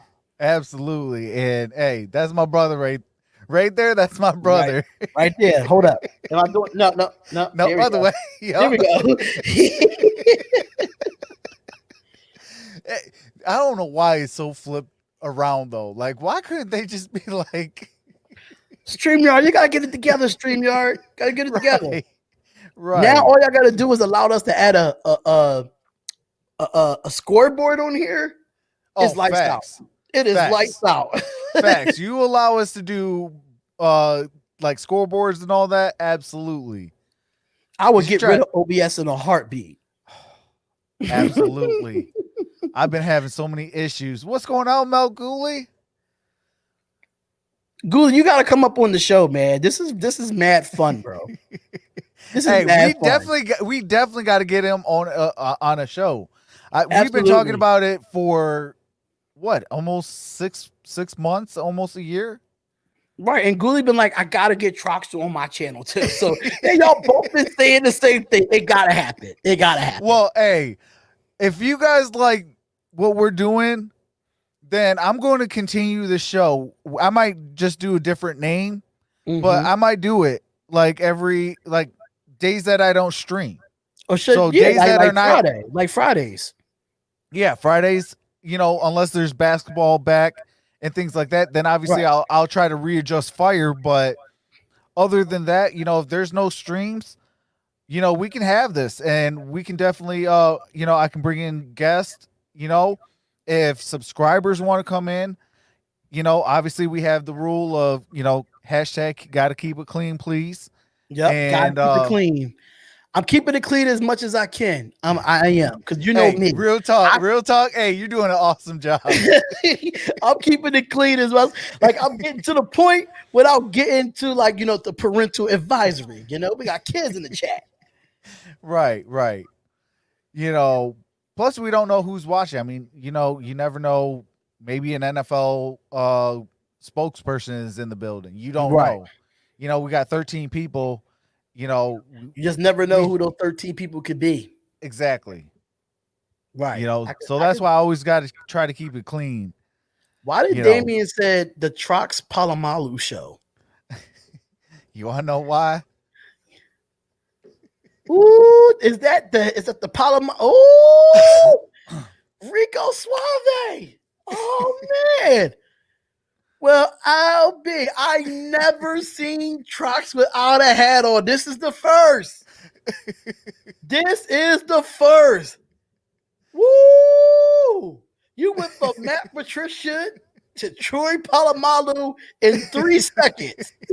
Facts. But wow. That is why. Gooley, how do you see this, Gooley? I'm in shock right now. Yo, Rico Suave right there. Listen, you can pull off Jesus. You can pull him off.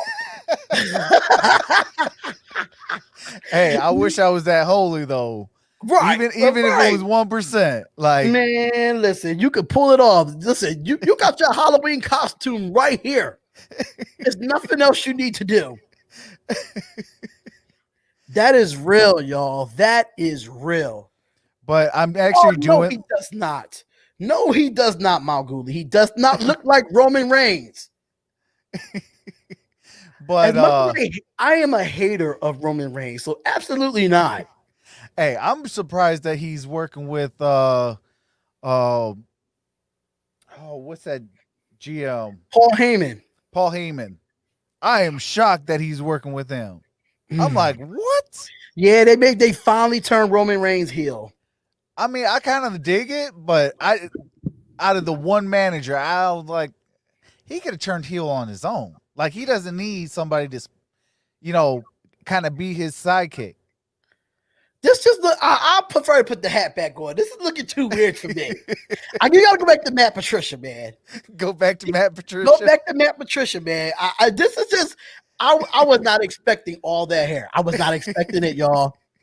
Hey, I am actually doing it because of you was telling me about I've had a lot of people pass away with cancer and things like that in my family, so right. I'm doing it to, you know, I'm trying to grow it out as long as possible so I can you know, donate it, especially with like kids and things like that, because you know how ruthless a lot of kids can be. You know, even if it's something just a wee bit different, and things like that. So that's the whole main reason why I'm doing it. Like my pops had is battling cancer. My uncle passed away a few years ago from cancer. Numerous aunts, things like that. So that's the whole reason. He put it in a bun and everything. Got to, man. It gets too wild. I don't know how you keep up, man. I don't know how you keep up. It gets just way too wild. But let's do these last two games and we can go on to the next topic because I know we've been going off track a little bit. So we doing Packers and Buccaneers, man. Yes, we are going to the Packers and Buccaneers. I think this is a no-brainer. I think the Buccaneers will lose this game. I'm taking the Green Bay Packers. Okay. Tom Brady, he just not mobile enough to extend plays. That's going to be the key factor for the Packers defense. If the Packers defense can get to Tom Brady under duress, you see what happened when the Bears got to him. Couldn't do nothing. All you got to do is follow that philosophy. So I'm taking the Packers here. They go 5-0. Okay. Hey, how do you guys feel? I wasn't the one I wanted to see Atlanta versus Houston, and it might get my wish. I can't believe Houston forced the game 7. LOL. Jake is mad. Yeah, Jake is mad because he's an Oakland Athletics fan. I would be mad too. So wait, the Braves forced a game 7? I think Houston Astros forced the game 7. Because you said Atlanta versus Houston. He said he can't. Yeah, he can't okay. believe it. Yeah, he can't believe it. Would that be the World Series? Houston Astros and the Atlanta Braves? Because if that's the World Series, I won't be watching it. Because as a Phillies fan, I hate the Braves. That is our rivals. Yeah. I would not watch the Atlanta Braves in the World Series. I would not do it as a Phillies fan. Oh, as hard as it is, I can't tell the subscribers false stuff. So give me the Packers as well. Yeah, you can't sell false hope to them. You can't do it. I mean, I like what. See, this is my whole philosophy. I don't think the Buccaneers are going to make it to the Super Bowl. The Super Bowl is in Tampa Bay. I've never seen it in my lifetime. That's why I don't think it would happen. Now, next year is a whole different ball game. I think the Tampa Bay Buccaneers could be your Super Bowl champs next year. But this year, I don't. I think this is the year Aaron Rodgers or Drew Brees gets it together and becomes a man on a mission, especially with, the Green Bay Packers. They have their backup, or the next of kin. Well, Jordan Love, right? Yeah, with Jordan Love. So they drafted him in the first round, I believe it was. Yeah, it was first round. Yeah. So he doesn't even suit up. That's the crazy part. Yeah. But, I mean, when you got Aaron Rodgers, do you really need to suit up? I mean, you just never know. Well, yeah. And one injury away from needing to suit up. So right. Oh, yeah, absolutely. But Packers are on a mission. I don't need to get mad at the Dodgers. Y'all don't understand, Ghoulie, that Atlanta Braves and the Philadelphia Phillies are rivals. The Dodgers and Phillies are not rivals. So if I don't want to watch the Atlanta Braves win the World Series, I will not watch them. That's just what it is. Unlike your Cubs, y'all got swept from what I heard. Hey, my Tigers didn't even make it. Hey, I'm sorry. I like to clown on my Detroit teams because we just sad all around. Like all of our sports teams. We got no hope. Uh-oh. Ghoulie says send him the link. He got to say something. I mean, if you want to let him up, you can let him up. That's fine. But Ghoulie, I'm not arguing with you on this because this is not the Spotlight Sports Network. You can call me in the group chat. Call me in the group chat.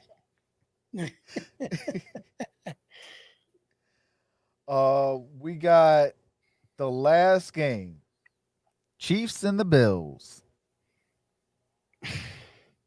Will the Chiefs bounce back off their first L of the season? Will the Bills bounce back from their first L of the season?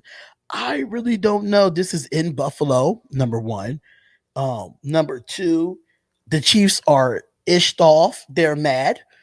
They're mad right now because Patrick Mahomes barely gave Derek Carr a handshake at the end of the game. So, Josh Allen, this might be a bounce back game for him. Two high caliber quarterbacks. I'm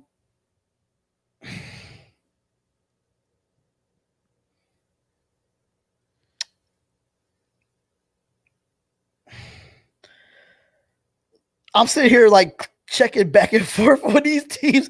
I'm picking them as like I'm thinking about it like no, didn't know. Hey, go pack goes. It better not be Gase as the next Lions I head don't coach. pick the Chiefs, bro. The Chiefs? Okay. I'm picking the Chiefs, bro. I think the Titans exposed how to beat the Buffalo Bills. Yeah. And we got someone on the line right now, and that is Mal Gooley. What is up? What up, y'all? What up? What do you want, boy? Well, big brother, can I say this? I didn't say Atlanta would win the World Series, but what I'm saying is, and I know Jake would be hating me for this, if Houston wins the World Series, even though they cheated, you still got to put some respect on their names, even if they make the World Series. I don't care. I don't care nothing about the Astros, bro. I just don't want to watch the World Series because I hate the Atlanta Braves. Shoot, I hate the Dodgers. If you think about it, if the Dodgers lose, you know that all of our teams won't even be in the World Series. And you know out of everybody in the Spotlight Sports Network, none of our baseball teams would be in the playoffs or in the Super. We all got eliminated. Out of nowhere. Yeah, EJ's a Dodgers fan. I don't know how can you be an Indianapolis Colts fan but be a Dodgers fan? That's just weird to me. Well, we don't have a baseball team, so we got the Indianapolis Indians, but that's a product of the Pittsburgh Pirates. Oh, that's like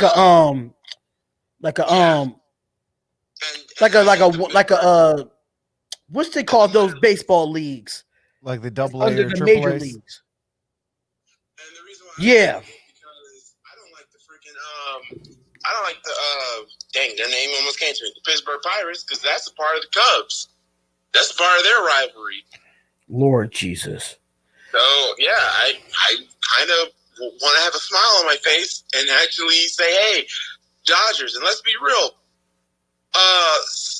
If the Dodgers do lose, think about this. They have been to the postseason 12 straight years and not a single World Series to show for it. After this, you need to break the team apart. So I mean, just to joke around a little bit, you said the Dodgers has been to the playoffs 12 years. They have not won a Super Bowl. Not Super Bowl. Not A World Series. Nope. Don't that sound familiar to the Detroit Lions?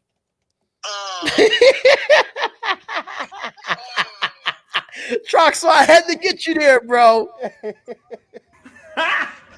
Got him. I'm sorry, Trox. I had to do it. Hey, And also, speaking nothing but facts, though. People always said about Green Bay, and me and Trox hate Green Bay with a passion. But I'm going to echo like I always say on the show. Green Bay Packers fans, you have the right to celebrate. You do. But, and there's always going to be a but when it comes to the Packers, the only way you go far in the playoffs is how that offense takes you. I still don't trust the defense. Just a little bit, your defense might cost you where it hurts the most. I don't know what team is going to figure it out. Maybe the Seahawks. Maybe, I know it ain't going to be the Bears. Hell no. No, not going to be the Bears. It's not going to be, obviously, it's not going to be Minnesota. And I'm sorry, Trox, it's dang sure not going to be the Detroit Lions. He's laughing right now.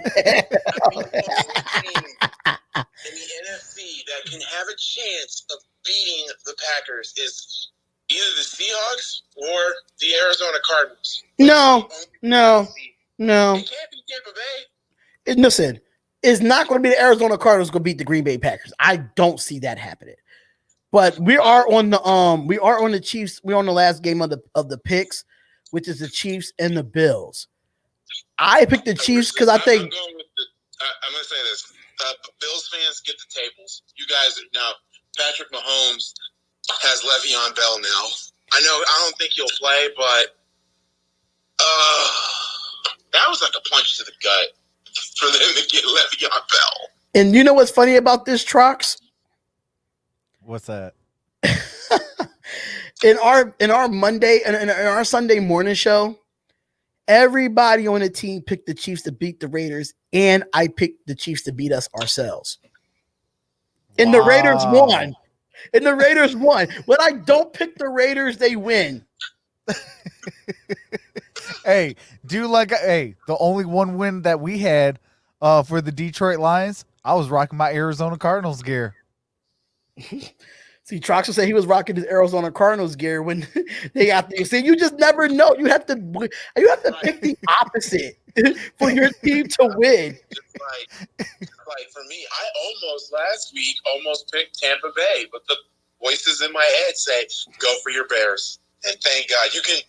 Oh my God, D, you saw how I was in that whole stream, shaking and freaking out in that fourth quarter. Oh yeah, we did the stream together, bro. So yeah.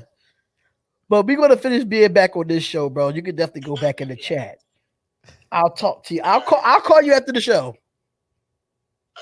All right. That was Mal Gooley of the Spotlight Sports Network, aka a big WWE wrestling fan, aka all Chicago sports besides the White Sox. He can't stand the White Sox. But yeah, I think them signing Le'Veon Bell is going to give the Chiefs the edge. Mm-hmm. But don't count out the Bills this season just because they lost 2 in a row. Like, all your favorite teams will lose 2 in a row. You know, heck, the New England Patriots have has lost 2 in a row. So any favorite team will lose 2 in a row. So don't count out the Bills, but I am going for the Chiefs in that one. So there you have it, y'all. We got those picks in. It is going to be interesting. Absolutely. It's going to be interesting week 6. Especially with those 2 losing teams going up at it. Right. But, I mean, I'm kind of glad that they are going at it because now they can at least, hopefully get on the winning track. Right. Okay, so that does it for football stuff. Yeah. Okay, so we're going to talk about the Los Angeles Lakers title. What was your thoughts on that? How I feel about this whole thing with the Lakers winning it. I can say this. I knew it was going to happen. I felt it coming. Now, the whole tragedy with Kobe Bryant, that put more fuel to the fire for the Lakers to win it. Did I want Miami to win the series? Yes, I wanted to do it for Jimmy Butler. At what he's been through his whole career, bouncing from team to team and not winning and getting far in the playoffs. How many years Jimmy Butler been in the league and this is his first NBA Finals? I was so sick of LeBron winning it. I was tired of it. Don't get me wrong. How can I put it? He's not my favorite player, but I respect him. You know what I'm saying? Is he my greatest of all time? No. But can he be the greatest of all time in his era? Yes. But as far as just to play the whole GOAT of all time is when it comes to the game of basketball, no. But congratulations to the Lakers. Y'all did what y'all had to do. Y'all brought JaVale McGee in. Y'all brought Dwight Howard in. Y'all brought Rondo in. KCP developed. Y'all kept Kuzma. Y'all didn't trade Kuzma. They dominated. They had dominated game 6. I feel like only reason why they dominated game 6 because I feel like Jimmy Butler gave it his all in game 5. He had nothing left in the tank after game 5. Yeah. Nothing left in the tank. And I commend him for that. And I think I'm kind of happy while Miami did lose in 6 instead of getting swept because everybody thought the Heat would be swept. And they fought back to get back into this series. So I respect the Miami Heat for that. And I think there's been rumors going around that Bam Adebayo is talking to Giannis to go to Miami. Just imagine if that happens. That would be a Lakers, matchup y'all I would got love a to rude see. awakening if that happens. If Giannis goes to Miami and you keep Jimmy Butler, Tyler Hero, Goran Dragic, and that 5 plus a Giannis, the East, you better wake up. The East better wake up. And then then you got the Brooklyn Nets coming back with a healthy Kevin Durant and a healthy Kyrie Irving. Yep. With this free agency happening in the draft, it's going to be a lot going on. So Lakers, enjoy your championship now, but don't enjoy it for too long. Well, I'll say this though. Right. Even And the Warriors too. Yeah, you got the Warriors. Sacramento Kings are up and rising. Mm-hmm. You also got the Clippers, depending on what they go in this next step. I mean, it's going to be tough. It's going to be tough for the Lakers to repeat. I think their best bet is to re-sign Anthony Davis. Mm-hmm. I do think that it's kind of funny. Shout out to Kentavious Caldwell-Pope, former Detroit Pistons draft pick. Mm-hmm. And also Markieff Morris, a former Detroit Piston this past season. Speaking of Markieff Morris, his brother Marcus Morris went to my high school. They're from Philadelphia. They're from my high school. They went to the same school as Rasheed Wallace. Then My favorite player. transferred to go to prep charter and play their careers at Kansas. They're my guys right there. I know them personally. They my guys. Absolutely. Well, you can tell Markieff, I ain't mad at you, brother. Go win that ring. Right. World champ. But yeah, actually that's kind of funny. Rasheed Wallace is probably one of my favorite players. Mm-hmm. I followed him at UNC.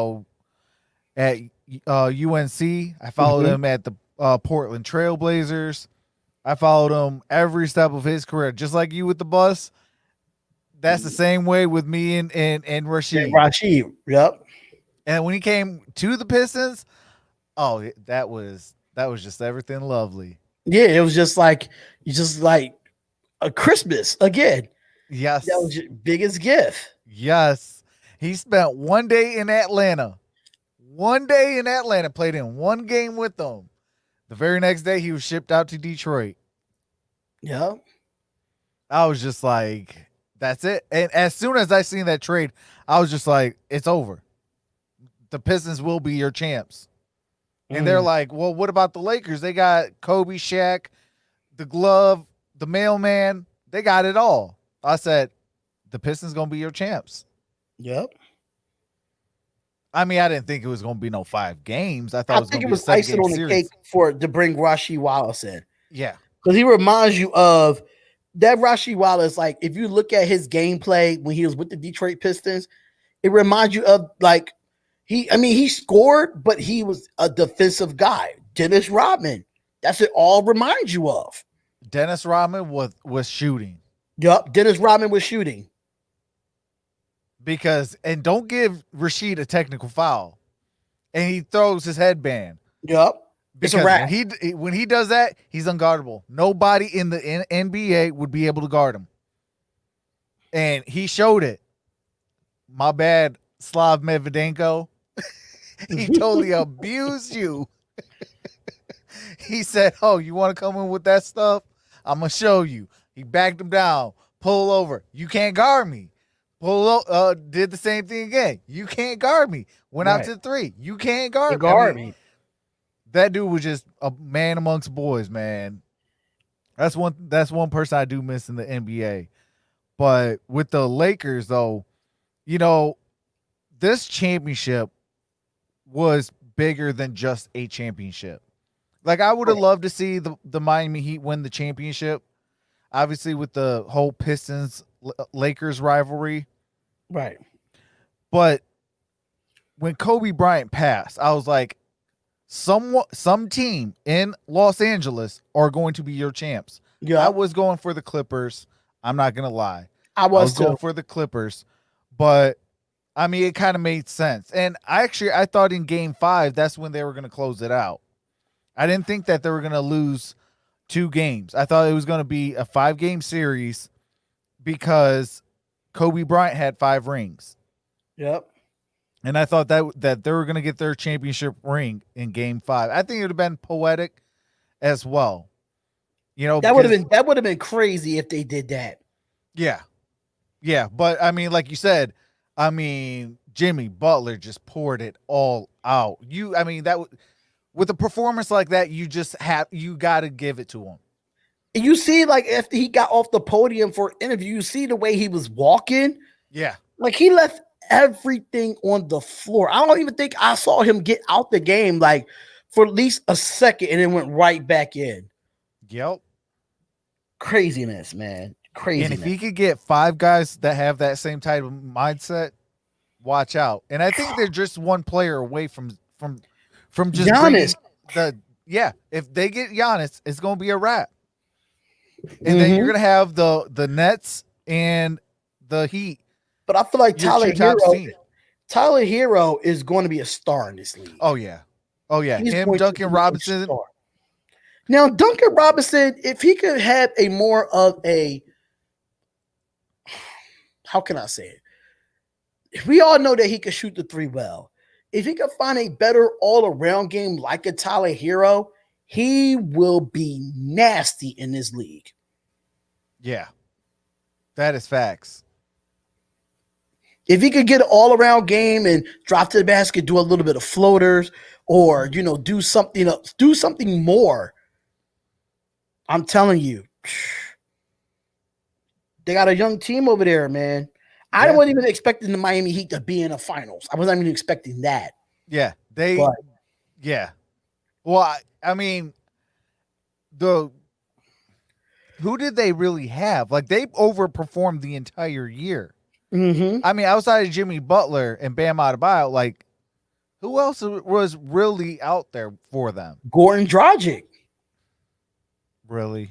Let's keep it real. Well, I mean, I know that, but I'm just saying, like, once he's closer to being retired than he's closer to being retired. But if you look in the playoffs, he was averaging 25 a game in the playoffs. Oh yeah, absolutely. Yeah, and before the whole pandemic thing went down, he wasn't even started. Kendrick Nunn was the starter.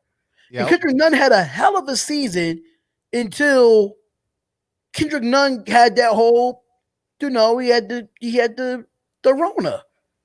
Yeah. That's what made Goran Dragic start. And you had Jimmy Butler that was averaging almost 30 points a game. Bam Adebayo another 20, and then you had Goran Dragic with 25. That's three there enough. And Goran Dragic, he really don't have to score like that. He's a great facilitator, and you see how he helped out Robinson and Hero. They got the team to win the championship. I just think their bench is the problem. Yeah. But I'm just saying, like, the reason why is, like, I was saying that is like, Dragic is closer to being, going and actually calling his career a career. Right. He's not that young asset that he would be, like, if he would have been there in his prime. If that makes sense. If he would be there in his prime right now with the team that's constructed right now, absolutely, I'll say absolutely they'll have a chance to win it all. I just think they need to do minor tweaks. Go get it. Say if you can go get Giannis, go get Giannis. Follow that up with another point guard. Maybe it'd be a bench point guard. Maybe you go get Cassius Winston in the second round. So you have Cassius Winston and also Kendrick Nunn. That's your 1-2 Or punch. you could go out, or if they don't, if OKC don't keep CP3, think about that. Yeah, Now CP3 might be old, but you can see he can still do it. he can still do it. He can still better. He could do it better. It's still an upgrade from Gordon Dragic. Yeah. Well, you got more. You got more of a kind of like a point guard. Like he's gonna give you 15 points. He's gonna give you about 5 to 6 assists every game. You know you're gonna get minimum that. He can give you a double at any time. I mean that's CP3. Right. But the same token though, I kind of want them to go get a stud point guard and say like the draft. This is a very deep draft class for point guards. See, it's kind of tough for me to. It's kind of tough for me to figure out like who's good in the draft because there was really no college basketball. Yeah. So I really couldn't keep up with who's the best guards in the league, who's the best center in the league. Because it wasn't no college basketball. It wasn't no March Madness to give those guys that needed that shine to get into the draft. So I really don't like the names that you would say. It's probably a few I know, but I don't know those top draftees. Yeah. That's the only problem with how everything just turned out. And that's the one thing that I am so like upset about is we didn't get March Madness. Right. If we would have got March Madness, I think you would have more hype towards November 18th. Like, yeah, we were hyped that, there's the NBA draft, obviously. But, I'm a person that I watch game film. I don't do the combine. I don't do this, that, the other. I watch the game film. Can you ball? Can you not ball? How are you in pressure situations? How are you in championship situations? How do you handle yourself as a player on and off the court? That's what I look at. And March Madness gives you that in a nutshell. And it creates stars to get a higher draft pick in themselves as well. Facts. There's so many players that either slid up or slid down, went to the right situation and became a star or a budding star. Right. One person that really falls into mind, Oklahoma City Thunder. Their point guard, Shai Gilgeous-Alexander. Yeah. I didn't even know who the heck I had no clue who he was. Facts. I mean, I from the little bit of film I did watch on him in college, I mean, he held his own in March Madness, but he slid, went to a bad team, got traded, got to the Thunder, finally got his chance, and he blossomed. Right. He found a home where he can blossom at too. Yeah. Yeah. So that's the only thing I probably have an issue with the draft is that I mean, I really have to do my research because it wasn't on March Madness. Yeah. Well, the Pistons got the 7th overall pick. I do want Killian Hayes, or I want it. I don't think this will happen, but if somehow the basketball gods comes down and finally blesses the Detroit Pistons, I would love Anthony Edwards. I don't think that's going to happen because I do think that he is a top 3 pick, but I mean, hey, Sekou Doumbouya wasn't supposed to fall to the 15th. I don't know what the Sixers going to do now with Doc Rivers, man. I just don't know what the Sixers are going to do. Like I said before we went on air, like I said it, what has to happen with Doc Rivers? He has to revamp this team, and it starts with the bench. Now, mind you, we didn't really have a great bench for Philadelphia. It was so many rotational players where sometimes you will see Al Horford starting. Then sometimes you don't see him start. Sometimes you see Ben Simmons playing a 4, and then he's playing a 1 guard, like the point guard. Like Doc Rivers definitely need to find stability with this team and revamp this team. If you got to trade Ben or trade NB, if you got to do so to make this team better, I'm fine with it. I'll probably be mad more of the Embiid than Ben Simmons, but They better get a whole gang load of assets for Embiid. yes, that's what I'm saying. It got to be a lot of assets for Embiid, or I mean, I don't really think we have to give up much for Ben Simmons because I'm not really a Ben Simmons fan, and people know as much as I'm a diehard Sixers fan, Doc isn't a good fit for the 76ers, and I'm gonna tell you why he is a good fit. Because he know how to coach. Facts. Yes. He lost, he was down, he was up 3-1, they lost to the finals. It happens. It happened to Steve Kerr.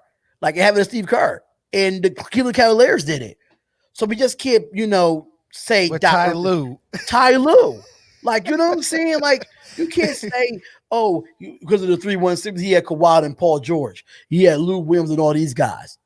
Yeah. But Denver wanted it more. The coach can coach, but the players have to execute for that coaching to look good. Facts. And the players didn't execute. So this is why Doc will be a good fit for the Philadelphia 76ers. One, he will hold all the players accountable. That's one thing Brett Brown has not done as a Philadelphia 76ers coach. Has not done nothing to hold these players accountability. Ben Simmons was able to do whatever he wanted on the floor. Embiid did not care what Brett Brown said. It got to a point where you saw Josh Richardson. I think it was Josh Richardson, if I'm not mistaken. It was Embiid and Josh Richardson arguing during the timeout, if I'm not mistaken. And Brett Brown sat there like it wasn't nothing. Doc Rivers would have been in their face. Somebody was going to go back to the locker room. If Right. not both. Somebody was going to go back to the locker room and not finish the game. Yeah. And you got to think about it, we got Tobias Harris. And mind you, Tobias Harris used to coach by Doc Rivers in LA. So it's not like he know what to do with Tobias Harris. He know what Tobias Harris can do as a scoring player. Can he get Embiid to shoot? Probably, but will it help him? Like, not Embiid. Will he get Simmons to shoot? Probably, but I don't see it happening. Yeah. I think Ben Simmons don't want to shoot. Well, I will say this. When I seen Doc Rivers going to the Sixers, I was like, they got championship aspiration on their mind, and they're taking nothing less. You said that right Doc, there is a power move. Right. He said Doc has all the weapons in LA. It could do nothing with it. Like I said before, me being a former football and basketball coach, you only could do as much sitting on the sideline as a coach. You can only do as much. And this is why I'm schooling you, Tyler, because this is something that you need to understand. Coaches can do whatever they want, but if the players don't apply what the coach is giving them, you're going to lose. Especially if you're doing what you want. If the coach says run a set and a half court, and you don't run that set and run something different, and it doesn't execute, whose fault is that? It's not the coach. The coach called out the right set. You decide to go different.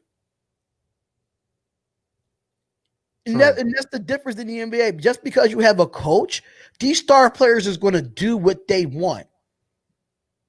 Because those star players are going to make the coach look good. But if the players do bad, then the coach looks bad. It's simple. Simple. Mark Jackson put the Warriors together. He sure did. And he's being blackballed by the NBA. Yeah, facts. He's being blackballed by the NBA. They do not want it. That's why he's staying in the commentary booth. He's probably making more money being an ESPN commentator than being a coach. See, that's who I wanted before Dwayne Casey. Like, I was like, go all in for Mark Jackson. Give him an empty checkbook and be like, you write down your price. We want you that bad. Yes, I am a coach now. I was a coach like a year ago, Tyler. I was a coach a year ago. High school basketball coach at that. So I know talent when you see talent, but you can't teach talent. Like, you can teach talent what they want, but if they have this big head like Kawhi Leonard, he's humble, but he has a big head. As a player, he wants the ball in his hands every time. when you have a Paul George and a Lou Williams and a Montez Harrell that can help you score if you having an off night. But Kawhi Leonard still keeps shooting when other players are on fire. That's how the Clippers lose. Paul George, a no-show. Doc Rivers can't show them. Doc Rivers can't shoot the basketball. Doc Rivers can't pass the basketball. Doc Rivers can't stop fast break points. He only can do what he could do is what he's showing them how to do it. They just have to apply it. That's what a coach is. Players You got to can teach all you want. Yep. Coaches got to coach. Players got to actually play the game. That's why I'm schooling you. Goes for football too. We talked about it off the air. If an offensive line is not playing well, you're going to have a terrible quarterback. You are what your quarterback is if you're Yup. an offensive lineman. Everybody That is can't be a facts. Michael Vick. Everybody don't have that talent as Michael Vick. You only as good as your offensive line. Even look at the Seattle Seahawks. You know, when they had to go pay the Legion of Boom. I mean, they took a massive hit. And, you know, Russell Wilson didn't look all that dangerous. You give him an offensive line, he's the most dangerous quarterback in the league. And he's going to say good luck to that high school basketball team. You know why? My high school basketball team, which wasn't my alma mater, but we went to the state championship. The high school I coached for last year went to the state championship. We lost, but we only had 2 losses on the year and went to the state championship. As coach. So I know what I'm talking about. I know what I'm talking the about. right way. Absolutely. You know, I mean, that's the same thing like Larry Brown, you know, in Detroit. Mm-hmm. He should have won 2 rings. But in the last 2 minutes of the San Antonio Game 7, the Pistons just fell apart on the court. Yeah. It wasn't, you know, Larry Brown. It was the players, because who's on the court actually going through the minutes? The players. You know, you let Robert Horry. Yeah. You let Robert Horry go off. You let Tim Duncan do whatever he want. Manu Ginobili, Tony Parker. You let all those guys on the court. All I got to do is call timeout, get my players ready at practice, and change a few things in the game plan on game day. Make halftime adjustments, things like that. But that's what a coach is supposed to do. Right. And the reason why I say Brett Brown wasn't a good fit for us, because he didn't know how to rotate players and have continuity with those players. His starting lineup never stayed the same. Yep. And that was the problem with the Philadelphia 76ers and Brett Brown. Brett Brown never made adjustments to have the best players on the floor. And when he did have the best players on the floor, you've seen that we barely lost at home as Sixers. I think before the pandemic, we only lost I don't think we lost a home game before the pandemic. I don't think you guys did either. I don't think we lost a home game. But the road was different. But right. When it comes to rotational players, personnel, that's where your coaches should know where your personnel, who could play with who plays off better with who. And that's what Brett Brown did not do for the 76ers, because he had a 6'8" forward playing a point guard, where point guards can pass and shoot the ball, and Ben Simmons can't shoot the ball. And then you have Al Horford playing a position out of position when Embiid's on the floor. They don't click when both of them on the floor. It does not work because you can't spread the floor out. Yep. Especially in today's NBA, you have to spread the floor. You got to spread the floor. That's why the Detroit Pistons got rid of the Moose, Greg Monroe. Right. When we had Greg Monroe and Andre Drummond, there was no spacing. And then we went out and got Josh Smith. There was zero space. Right. How you going to win with that? You can't. The NBA, you got to have space on that court so you can cut, so you can set up a screen, so you can move off those screens. I got a question. Even though that Mark Jackson is being blackballed to be a head coach, so we're going to put him out this equation. Out of all the coaching candidates, Tyler, who had better resume than Doc Rivers that was coaching candidates? There was really none. My point exactly. We got the best coach available. Yeah. Alvin Gentry was not better than Doc Rivers. Like, come on now. Alvin Gentry is going to be an assistant coach with Doc Rivers. That would be a power move. It is a power move. It's already been said. I think we already got him. Oh, for real? Ooh. I think we already got him. And then I think we got another assistant coach as well. I forgot his name. But what's his name? I think his name was David something, if I'm not mistaken. I forgot his name. But yeah, like you can't tell me a better coach that was available at that time that was better than Doc Rivers. Todd Lue? No. Yes, he might have won a championship with LeBron. LeBron won him a championship. Yeah, LeBron won him a championship. He really didn't coach that team. LeBron coached that team. Yeah. Let's be real. Yeah. Like Anthony Davis. Doc Rivers won a championship with a old KG, an old Paul George, an old Ray Allen, and an up-and-coming Rajon Rondo. Yeah. It's a big difference. Big difference. And he had more success on the East Coast as a coach than he did on the West. Yeah. Well, the competition, real talk, it's a lot less in the East than the West. The West, all 8 teams, all your top 8 teams can go for a championship. On the East, you only got maybe four or 5 teams. Right. And that's what I'm saying. Now, I do like the Steve Nash hiring in Brooklyn. I do like that. Do I think Steve Nash is a better candidate than Doc Rivers? No. Doc Rivers was the best coaching available. There was no other coach better than Doc Rivers or had the resume as Doc Rivers. So Facts. Doc Rivers is going to turn this team around, and now he brings attraction to players that wants to play for him. Nobody wanted to come to Philadelphia with Brett Brown as the head coach. Yeah.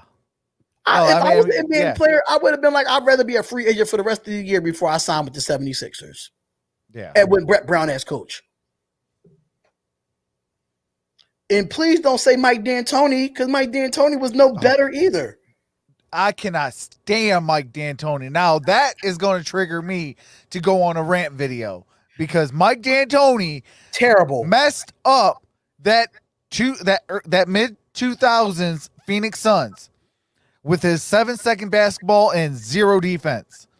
He completely ruined it. You had Steve Nash, you had Leandro Barbosa, you had Amari Stoudemire, you had the Matrix. Steve Marion. Like, I mean, you had dogs and you ruined that team with your lack of coaching. He's doing the same thing with the Houston Rockets. It's no different. There's no way you trade Clint Capella. How? You think small ball's going to win you championships, bruh? No. Not in this league. Not with an Anthony Davis sitting there. You bugging. You got to protect the rim. Especially against Phil Anthony Jackson. Davis. Phil Jackson is retired. He would never come back to coach again. So, yeah. We talking about as far as like free agent coaches. Yeah. Yeah, Mike D'Antoni is hot. He's dumpster juice, bro. Yeah. He's dumpster juice. He catered to James Harden to a point where Westbrook didn't look like himself. Westbrook was uncomfortable playing for the Houston Rockets. Very uncomfortable. Yep. Everybody thought, oh, now he got another squirrel on his team and stuff like that. But you trade Clint Capella where you could do your pick and rolls. And you have, and now you're just a one-man band with James Harden and just Russell Westbrook is the secondary. Yep. It's terrible. It is just terrible with the Rockets. It's terrible. Well, as long as they have Mike D'Antoni as their head coach, it's always going to be terrible. Well, I heard the Just Rockers. terrible. I heard the Rockers didn't bring him back though. Yeah, he's gone. Good. Yeah, Because I don't know he what's needs to going go on on that with PJ Tucker. retirement list. I don't understand how you keep starting PJ Tucker. Yes, he's a great defender. I understand that, but the guy cannot give you points. Well, he was averaging the most points from corner threes. That was his job. You hit the corner three.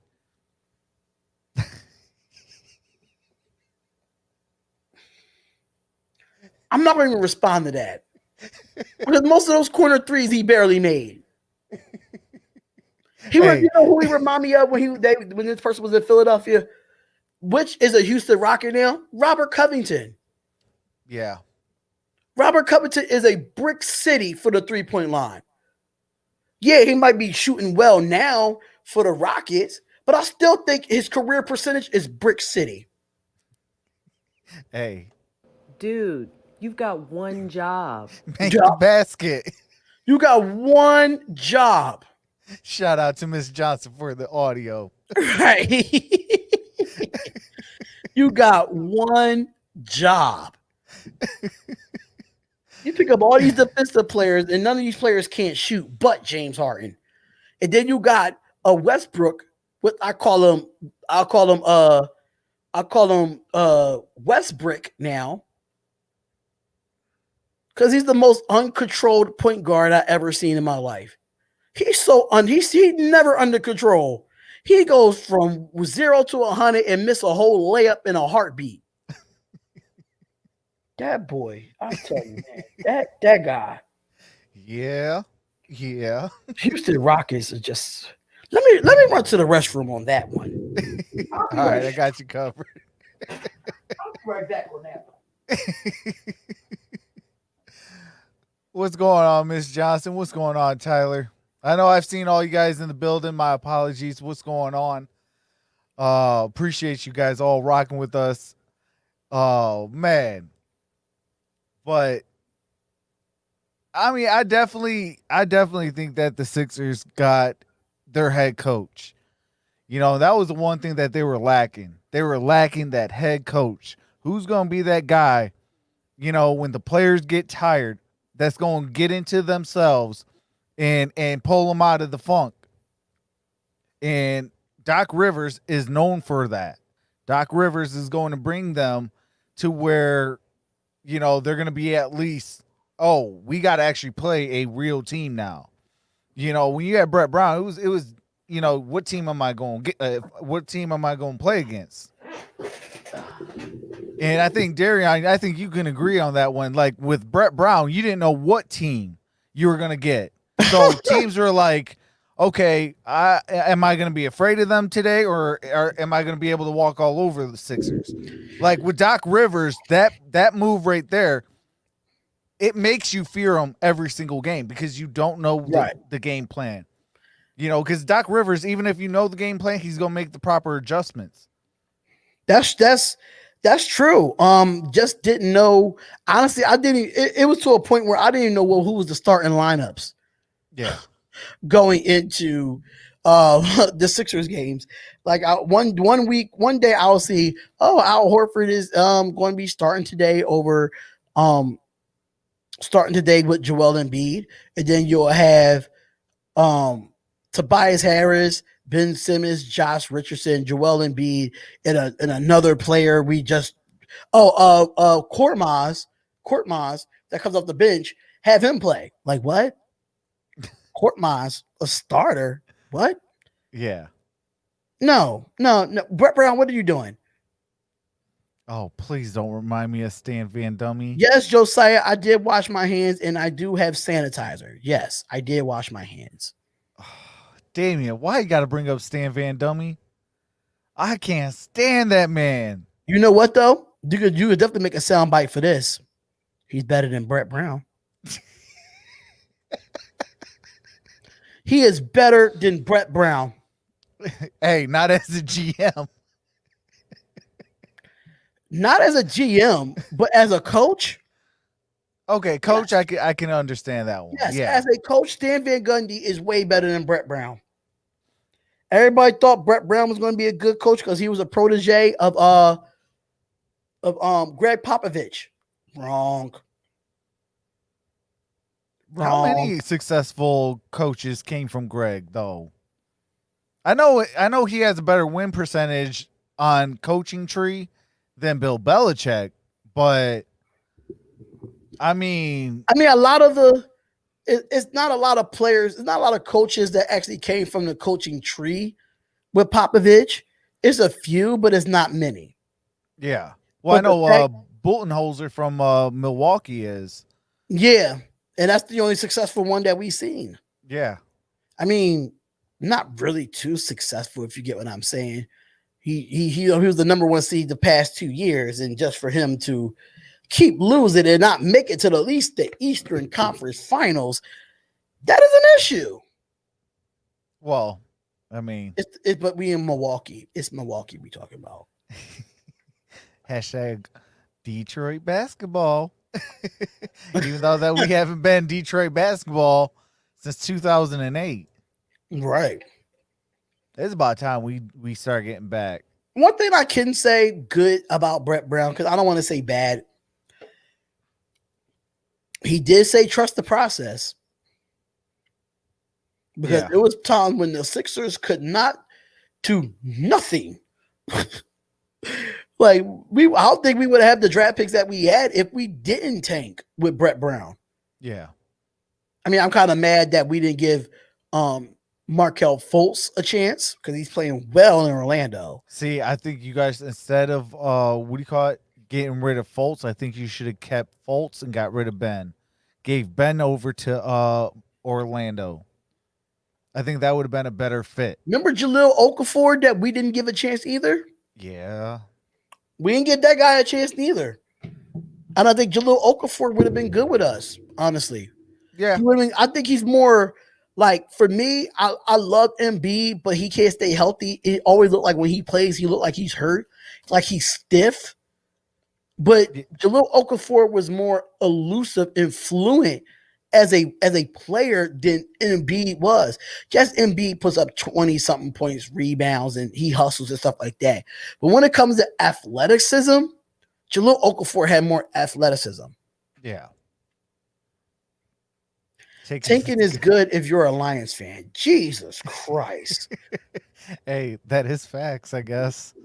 But, I mean, in the same token, a lot of the fellas we were talking about earlier today, they're like, do you really trust this organization drafting another quarterback, drafting another running back, drafting another wide receiver, all the players that they do have? Like, do you have the faith and the trust in them?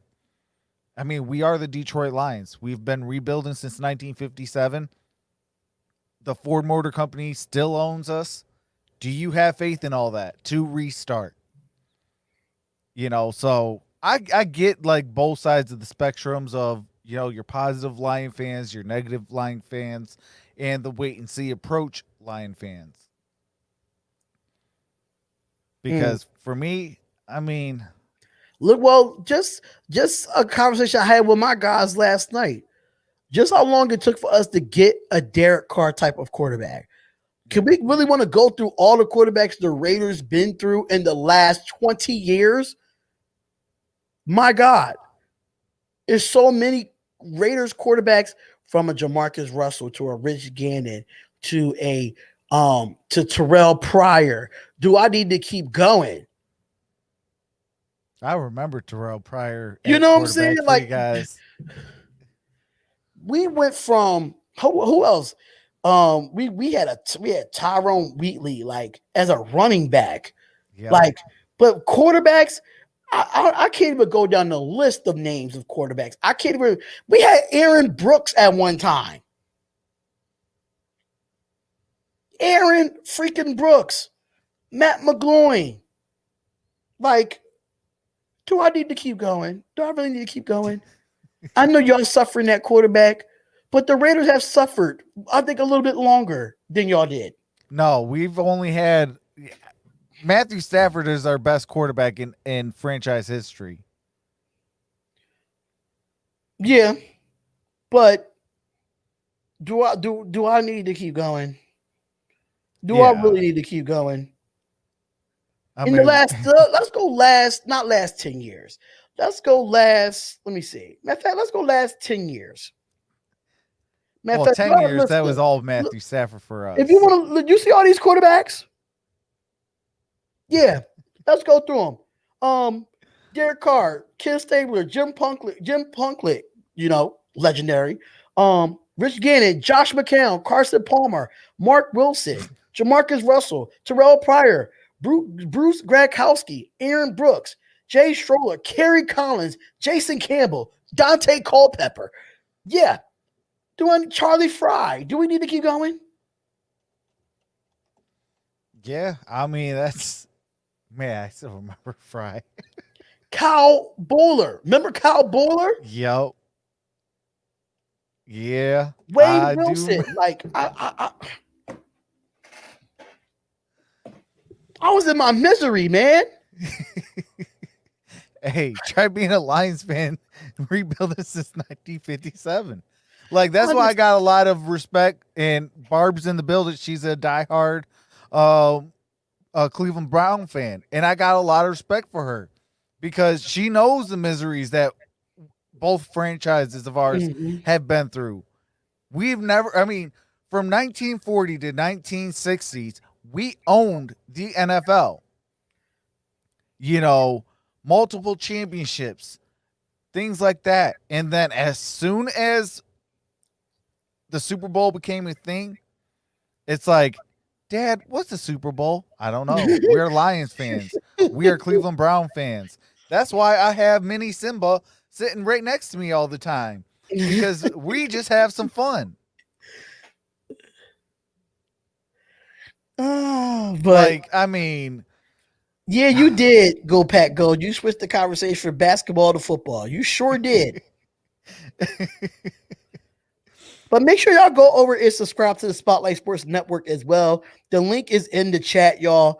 Make sure y'all go subscribe to the Spotlight Sports Network. We will be doing our show every Sunday morning, but I do have college football coming up tomorrow. So make sure y'all go over and subscribe there. It is right there. If y'all see it from Streamlabs, it's right there. Just hit the link right there. Subscribe to us. We're trying to get to 500 subscribers. We're at 436 right now. So we're trying to get to 500. That is our end of the year goal. So we get that before the end of the year. That's fine with me. So hey, let's get it by the end of let's get it by Halloween. Yes, let's get it by Halloween. Let's get the 500 by Halloween. Let's talk that boy into existence. Let's talk it into existence, but the only way to talk that into existence is if them 600 people or them 800 people coming out of Trox's chat come over there. Oh, I don't want to be feeling lonely when I be doing live streams, man. I be feeling lonely sometimes. I feel like I'm in the alleyway. Hey, I was there last year. I mean, I was just like, what am I doing? Like, literally, actually, funny story. And me and Gridiron was just talking about this the other day. I forgot what day that bowl game was. I think it was the 28th, or it was I think it was December 28th. December 28th, I woke up and said, I'm going to do this one bowl game. And that is it. Mm-hmm. If I finally, pop, I finally pop. If I don't, I'm walking away from the game of YouTube forever. Right. Nobody knew it. I went to bed, pretty upset. Nobody knew that I was upset. Woke up and I just said, you know what? Bleep it. Because off air I do kind of curse. So I said, bleep it. I'm going to do this game. Win, lose, or draw is going to decide my fate. Mm-hmm. And I was like, you know what? I'm going to do it. It was USC and Iowa. I'll never forget it. Shout out to all my Iowa fans. Shout out to all my USC fans. Man, I had like 200 people in my chat, and I was just like, so this is what it was so weird, because it was just like, I didn't even know how to act during it, because it was just like, So this is what it feels like. And then that was the start from that until pretty much Super Bowl. After Super Bowl, it was just like, I'm back to, okay, 10 people in the chat, 20 people in the chat. And then coronavirus happened, sports stopped, basketball came back, and I literally had 2 people in the building. 2 people in my chat. I still have the picture of my face, the way it looked when I had 2 people in my chat. And that was recent when basketball finally came back. Oh, the bubble. When the bubble finally came back, I had 2 people in my chat. And I'm just looking like the world's saddest man. Like I mean, what? like this when I got like 1 person in the chat. You know what I be doing? I'll go to Troxel's chat. And I'll be like, this man got so many people in the chat. Like, what is going on? What am I doing wrong? And that was me all last year. But the whole thing that I'm trying to explain, and this goes out to anybody that listens to this. Okay. Keep trying. Keep going. Why? You never know when that opportunity happens. That opportunity can come out of nowhere. I mean, I was at my breaking point. Like, it was to the point where it was just like, if it does not happen today, I am turning everything off. There's going to be one video, and it's going to say, I quit YouTube, period, forever. And I Remember, walk I was away. this close to doing it as well. Yeah. I was this close to doing it as well when my YouTube got hacked. Yeah. When my YouTube got hacked, it was the worst feeling in the world. And this story is like, all I did was go downstairs and cook some dinner. Left the laptop open. I'm secured. I'm good. Like, that's why I left it open. Cooked my food, came back upstairs. I was on my phone looking through my YouTube, and I'm like, who YouTube is this? Because there was a picture of a girl with a half face and had the cleavage showing. So I'm like, who YouTube is this? I don't know. This is not mine. And it says the Ish Light Raiders Talk. So I went to my profile, like, you know how you go into your about on your YouTube? Yeah. And it said you should never left your laptop open. I said, what? Number one, how did you get logged into my YouTube knowing I have a 2-step verification? That's one. Number two, it was just my computer up. My web browser wasn't open. So I didn't think of it. And when I say every Raiders video was deleted, it broke me down. I was just ready to be like, forget this. I'm not trying. No, like, I was just out of it. Anybody could tell you that Gooley ended up like, it was like we was all in the Spotlight Sports Network group chat, and we was on the phone trying to figure out how to get in contact with YouTube. You was telling me how to get in contact with YouTube. I was over it. I had this channel since 2016, and all of that content is gone. All of it. You keep my Sixers content when it used to be Spotlight Sports Talk. You kept all that and got rid of all my Raider stuff. So I'm just like over it at this point. Yes, I end up getting all my channels, all my videos back, but it's taken me a while for my channel to grow now since that happened. It's taken its curve, and I was just about to be like, forget this. Forget it. Worst feeling in the world. Just imagine if anybody's a YouTuber in here besides me and Troxel.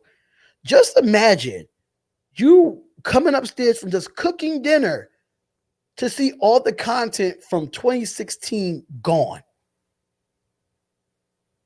I was ready to punch a wall. I still remember when you when I voxed you. Yo, I ain't gonna lie. I cried like a little girl. I don't care. I cried like a little girl. Because when you put your effort into graphics, you put your effort into editing, you put your effort into green screen, lighting, it is tough. Like it might seem like it's so easy to subscribers that see us, but behind the scenes where we're not on the air, we go off air and we have to schedule our stuff for the next week. It's tough being. That's why we say comment, like, and subscribe, and it helps our channel so much, because without y'all, it wouldn't be a us. Facts. Like, we spend a lot of time, a lot of effort, a lot of money, a lot of, time away from our, friends and family and loved ones and things like that. Like tomorrow is my brother-in-law's birthday party, but I'm doing, the 8:00 Georgia Alabama game. It's a job to us now. It's a career. Yeah, we want to do this thing full time. It's a full-time gig. Remember when I first got the pod mic and I recommended you and Grid to get it? Now y'all get me with the Road Podcaster. I don't have the Road Podcaster yet. I have the pod mic, but I don't have the podcaster, which I'm working on to get. It said it takes a ton of time. Your wife is always mad. Yes. If you are in a relationship and y'all going through this together, good luck. Because I was in a relationship and they hated it and they left me for it. Because this is a dream that I want to have. Even though I'm like my podcast, it says 100% raw and uncut, because that's how we keep it. That means we're keeping it real with you. But man, mind you, I think my editing is a little bit harder for me, knowing that my internet speed is not as fast. So now what I have to do, I don't know if you ever heard of Handbrake. Handbrake is a software where it compresses your videos. And now I have to compress each and every video for it to be uploaded faster. Yeah. So after editing, then compress, then upload on YouTube. And just imagine like the green screen stuff with OBS. Trying to find a decent background. Making sure that your scoreboard doesn't scroll up and down. It's a lot, man. It's a lot. And we appreciate y'all, man, for sticking through it all. We appreciate y'all. The ups, the downs, the in-betweens, absolutely. That's why when we all say, us YouTubers say, we would not be here without you guys, it's literally facts. It's facts. Because it's like, without you guys, we're just people talking to a computer screen. Mm-hmm. And that kind of looks a little crazy when there's nobody on the other side. Okay. So, and that's the one thing I want to use this platform for, is I want to use it for greatness. Getting Spotlight, on here, getting, Melt Gooley, getting, My City, My Game featuring Raider J. If he ever wants to get on here, he has an open invitation. Like, everybody, I want to help people. Like, that's just what we like. Derrn can vouch for this. Like, Grid and I, that's what we do. Like, you got any questions, like whether it's from an analytical aspect to, hey, what should I do on here? You come to us, hey, no problem. Here, try this, or use this, or stuff like that. So when you referred this microphone, that was a game changer, brother. Mm-hmm. I could be like, you can hardly hear me. Right. Like when you go away, you can't hear. Like, you really can't hear. It's one of the, outside of the Shure SM7B, this is one of the top mics, or the Rode Podcaster. Yeah. It's like some of the top mics. I went through so many mics. Like, I went through plenty of microphones, man. And like when it comes to equipment, like I recommended them to get it. Only thing now I got to get them. See, I had a different one. Like I bought one off of Amazon that I don't even think it had a name on it. Oh wow. Yep, this was the very first microphone I had. This one was the one that got me to 1K. That's the only reason why I still have it next to me. It's always So that Josiah grit and says, how do you get people to come check out your channel? This is what I've learned from YouTube. Josiah, this is what I've learned from YouTube. And if you don't have a call of action, you will not get people to attract your channel. It's like if you say, I don't know if you ever watch any of my videos, I say the same thing in the beginning of my videos, the same way. What's going on, everybody? What's going on? It's your boy Derrn coming to you live with another video. It is Spotlight Raiders Talk. Then I'd be like, shout out to all the subscribers that subscribe to the YouTube page. This is your first time ever being at our YouTube page. Would suggest that you subscribe and hit the bell button and get the latest news in all Raiders news. That is my script for call of action in the beginning of all my videos. That's the one thing I've learned searching on YouTube is to have, it's not really a script because it's in my head.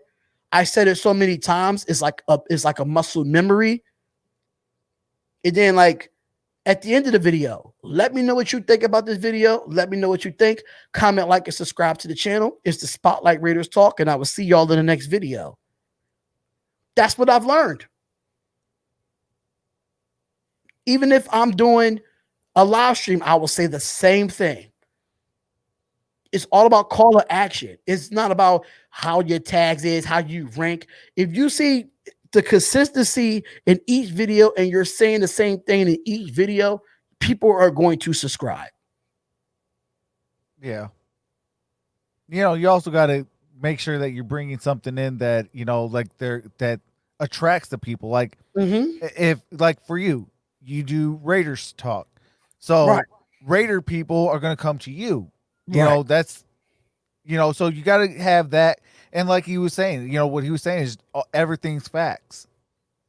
You know, you got to have that call to action. And, you know, that's why we all say, you know, the best thing to help a YouTuber is you give them a like. You can give them you give them a comment, you subscribe, and the most important, and I'm going to tell you this in slow motion, the most important is that notification bell. And make sure that your phone is set to notifications, because without a notification, you don't know if this YouTuber dropped new content. If you subscribe to them, you don't know that if they drop something new. So you're missing out on content that you might have enjoyed. And if you are a subscriber and you don't, maybe like, okay, I know a lot of people that rock with me strictly for football. You know, what they do is they'll come in and hopefully give me a like, I know one of them, they'll give me a like, they'll be like, look, basketball is not my thing. Here's a like, here's a view. I'm outie. You know, or I'll stay here for, you know, a little bit. After that, I'm outie. Like that helps because yeah, they might not like the content, but they still come in, give it a thumbs up. They still subscribed. They're still, you know, notified and things like that. But they come in and like that video. Because YouTube, your subscribers must jumpstart your channel. If they do not jumpstart your channel, dead in the water. Right. You so know, I think they're telling you to check your phone, bro, for some reason. So Josiah, he says, do you have a mic and a green screen? What do you have for headphones or AirPods? See, with me, I have these I know they're pretty I think they Sennheiser HD 280 Pro headphones that I have. Only reason why I don't like use them because it makes my ears sweaty as ever. And like they're so loud to a point where I can hear Troxel through them right now without even having these on. That's how loud they are. I can hear Troxel through the headphones, so I can sit them right here like I've been doing the whole time and hearing everything that Troxel says. I just don't like them because they sweat around my ears. And I like it'd be like I sweat a lot. So that's just not gonna work for me. But you don't have to have a green screen to start. No. You don't. It's something that you can have in the future once you get yourself accumulated to learning OBS before you get a green screen. Learn OBS before you do it. Because I learned the hard way. I got the green screen, then I learned OBS. And it was just backwards. It just didn't work. It just didn't work. It was bad in the beginning. Hey, shout out to 2K Plays with that $1.99. Says Thon Maker MVP. But yeah, if anybody on here that's not right now with us that wants to start a YouTube, we're open to talking to you about starting a YouTube. Oh yeah, absolutely. You know, Troxel surpassed me, and I think I started before him. But am I mad about that? No. That means I gotta work harder because at the end of the day, YouTube is not really supposed to be a competition, but it is. It's not supposed to be, but it is. Yeah, I mean, well, see, the difference though, Derrn, though, like with me and you, like that's friendly competition. Like Right. we're always trying to strive for greatness, but like I'm happy when Derrn does well.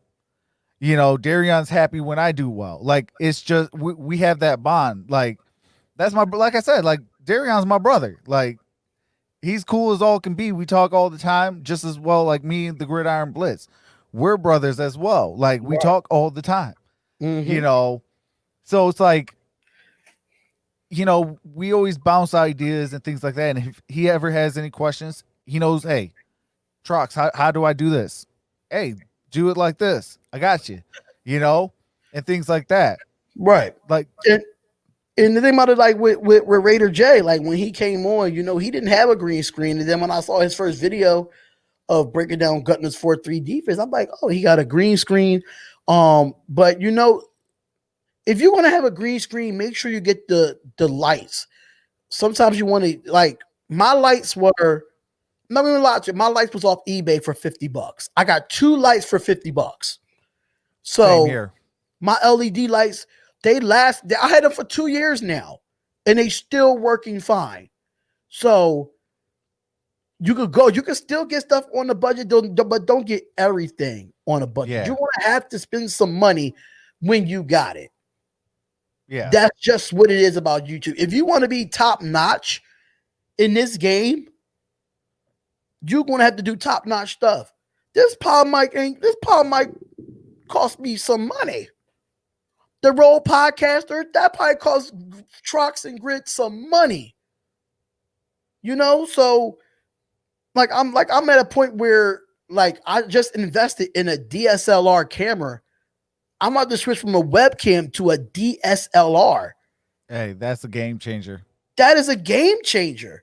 And you know why I learned that? Because I don't know if you in Grid remembers where my podcast studio was at Rec Philly, and I was paying a monthly bill to use the podcast equipment and their DSLR. There's a few videos on my Raiders channel when I'm actually there, and you can see the difference from a webcam to a DSLR. And I went on, you probably won't believe this, but I went on Facebook Marketplace. It got me a Nikon 3200 DSLR camera for $175 for all the lenses. Wow, that's a nice little deal, though. And I only use it for video editing. Remember, I was talking about it earlier. I do video editing as well. Yeah. But I'm about to make it a game changer on here to make it for this. Yeah.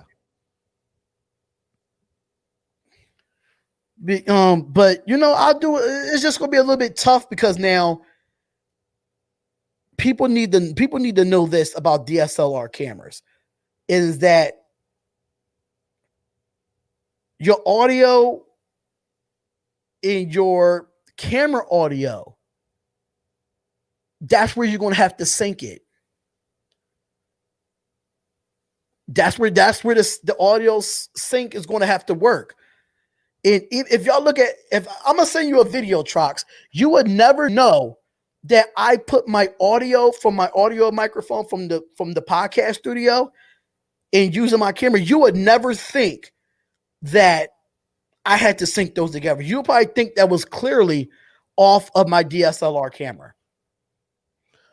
I mean, it's more work, but better quality. Oh yeah, absolutely. And Raider J says, I use a lamp with no shade, LOL. That I started out that way too. I started out with a lamp with no shade. I sure did. That's how I started. And then I finally invested into some LED lights, man. I finally invested 50. I think the most you'll get, what, like $55 at the most because of shipping and handling. But hell, listen, if you want to be a YouTuber, hit us up.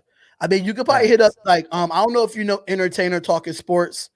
Yeah, I know him. Yeah, I know him. Bad Dog, Sports Fury. Great Those channels. guys are like the kings of streaming. Facts. They are the kings of streaming. Especially Sports Fury. Yeah. They are the pioneers of live play-by-play. They are the reason why we do what we do, because they started it. Now everybody in the world does it. And that's who I learned from, being on their channel, watching how they upgrade their quality. And it makes me like, darn, I want to update my quality. Yeah. Derrn, who would you trade, Embiid or Ben Simmons? I'm tired of this question. I would trade Ben Simmons. Yeah, I would too. Until Ben Simmons finally tells me that he's not scared to shoot, then I would trade Ben Simmons if he's scared to shoot. If he's not scared to shoot, then trade Embiid. One or the other. See, I would actually keep Embiid regardless. And now I might be crazy because for me, Embiid brings a little bit to the table that Simmons won't. That's protecting that rim. Right. You know, you need that rim protector, especially with the Anthony Davis running wild. It's not the same, though, as a rim protector like it was back then, though. We can't sit in the lane. Facts. That's the only thing that sucks about the NBA, that defensive 3 seconds. Just imagine if Embiid was able to be inside. You know how dominant he would be if he was just, you could sit in the post, you could sit in the block for like 7-8 seconds without getting a call. Yo. So that's why I would say I would trade Ben, but Embiid does have some injury issues and fatigue issues. So that's another thing. That's another thing as well. But I would say Ben Simmons would be my first option.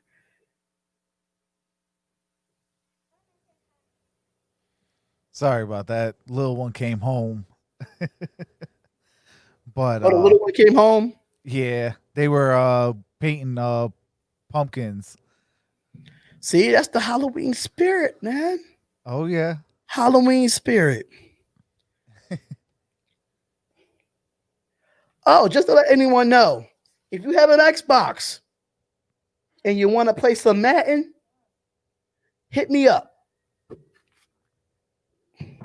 You heard it here, folks. Hit them up. I'm a gamer. I do a little bit of gaming on the Spotlight Raiders Talk. I do some Raiders games when I'm playing Madden. I think one time, like last year, I did Raiders and Lions on Madden. I think that was interesting to watch. Embiid is slow in my opinion. Yes, he is. I think his fatigue is the reason why he's not the best in the league. His fatigue. Yeah. But I mean, you can always work on that. You just got to work hard in the off season. That's only if he wants to work on it, because Embiid is a hard-headed player, man. He's hard-headed. Yeah. He's like, it's like you can't tell this man what to do. Like, he's just, Oh, I am the boss. No, you're not no darn boss. Hey, Allen Iverson was difficult to work with too. But He, he but- was. yeah. But During game days, he was that baller. you couldn't tell you. Yes, he was that baller. He went up against Shaq. He can scrutinize you and talk about you all you want. But if he's out there winning games, Yeah, everything facts. shuts up. Yep, facts. That's the difference between AI and Embiid. Yeah, true. When it came down to playing Boston, he wasn't scared to play Boston. Embiid is scared to play Boston. He does not do well against Boston. Look at his career stats against Boston. Yeah. Definitely not good against compared to any other team that he faces. Yeah. Well, I know he owns Andre Drummond in Detroit. Yeah. He loved playing some Andre Drummond in Detroit. Yeah, he had a thing for playing against Andre Drummond for some reason. I don't know what it was. I don't know either, but I was just like, what did we do to you? Right. He used to abuse us. Andre Drummond never fails. He Never used to felt abuse us. All right, Viron, you have a wonderful night, brother. All right, y'all have a blessed night. Y'all, because I know it's Friday night. People still want to probably have fun. The day is about to change, but don't forget, everybody, that I will be doing my Tennessee versus Kentucky game at 12 o'clock on the Spotlight Sports Network. So make sure y'all go over and subscribe to that. And y'all know Troxel and I will be live at the same time at 8 o'clock for the Alabama and Georgia game. So definitely check out both channels on Thanks. there. I don't know if Grid doing any live streams tomorrow. I'm not sure. I'm not But if he 100% is, sure either. but if he is, make sure y'all go and check out GRIDIRON Blitz. He's definitely going to be streaming something tomorrow. I bet you that. He streams almost every day, just like Troxel. Well, if not, you can bet your bottom dollar it will be on Sunday. Yes, if he's not tomorrow, he will definitely be streaming on Sunday. Oh yeah. I thought the Pistons were going to trade Andre. I thought y'all released him, didn't he? No, we traded him to the Cleveland Cavaliers for literally a bag of almond M&Ms. We got who was the point guard we also drafted? We got Brandon Knight. We got him back. And we got John Henson. Oh, in a second round pick. Oh, heck no. Like that was what our what do you call it? I think he is streaming a game tomorrow. Oh, okay. So I guess Grid might be streaming a game tomorrow. Why did I just hear a rumor about the Rockets are interested to trade Joel Embiid for Russell Westbrook, could leave Houston for James Harden and the Sixers Stars partnership? So you telling me the Rockets are interested in trading for Joel Embiid to give up Russell Westbrook? I don't like this. I don't like nothing about it. Yeah. I don't like nothing I about mean, it. y'all could throw in a first round pick to the Sixers. Maybe I'll like that a little bit more. I just don't want. I mean, Westbrook is a good passer. Don't get me wrong. Yeah. He's so sloppy with the basketball when he's in fast break. Yeah. I'm not. No. Westbrook can stay where he's at. Stay in Houston. You wanted to sign there. Right. Stay in Houston. Don't come to Philly with that, because I wouldn't like it at all. I'd rather go get somebody young in the draft before I get a Westbrook. Yeah. JT, what's going on? Absolutely. What's going on, MVP? I ain't gonna lie though. Trox, you got some fine women in here. Trox got some fine. I wish I had some women in my chat. My God. I'm a single man. Listen, That's all I got Hey, to say. JT is off limits. Oh, JT's off limits. That's the wifey. Oh, see, I didn't know. Like, how am I supposed to know? Listen, if I would have known that was your wife, I wouldn't have said what I said. I mean, she's beautiful. You're a lucky man, but I'm just saying. If there's any other woman that's single in here outside of Troxel's wife, your boy is single. That's all I'm gonna say. I apologize, Mrs. Trox. I apologize. Getting ready for bed, just wanted to stop in. It's all love. I didn't mean no harm. I don't want Trox choking me through the phone now. Hey, no, See I'm what I'm just saying? playing. You know, like I'm just playing, brother. I don't want him choking me through the phone now. I was just throwing myself out there. I was just throwing myself out there.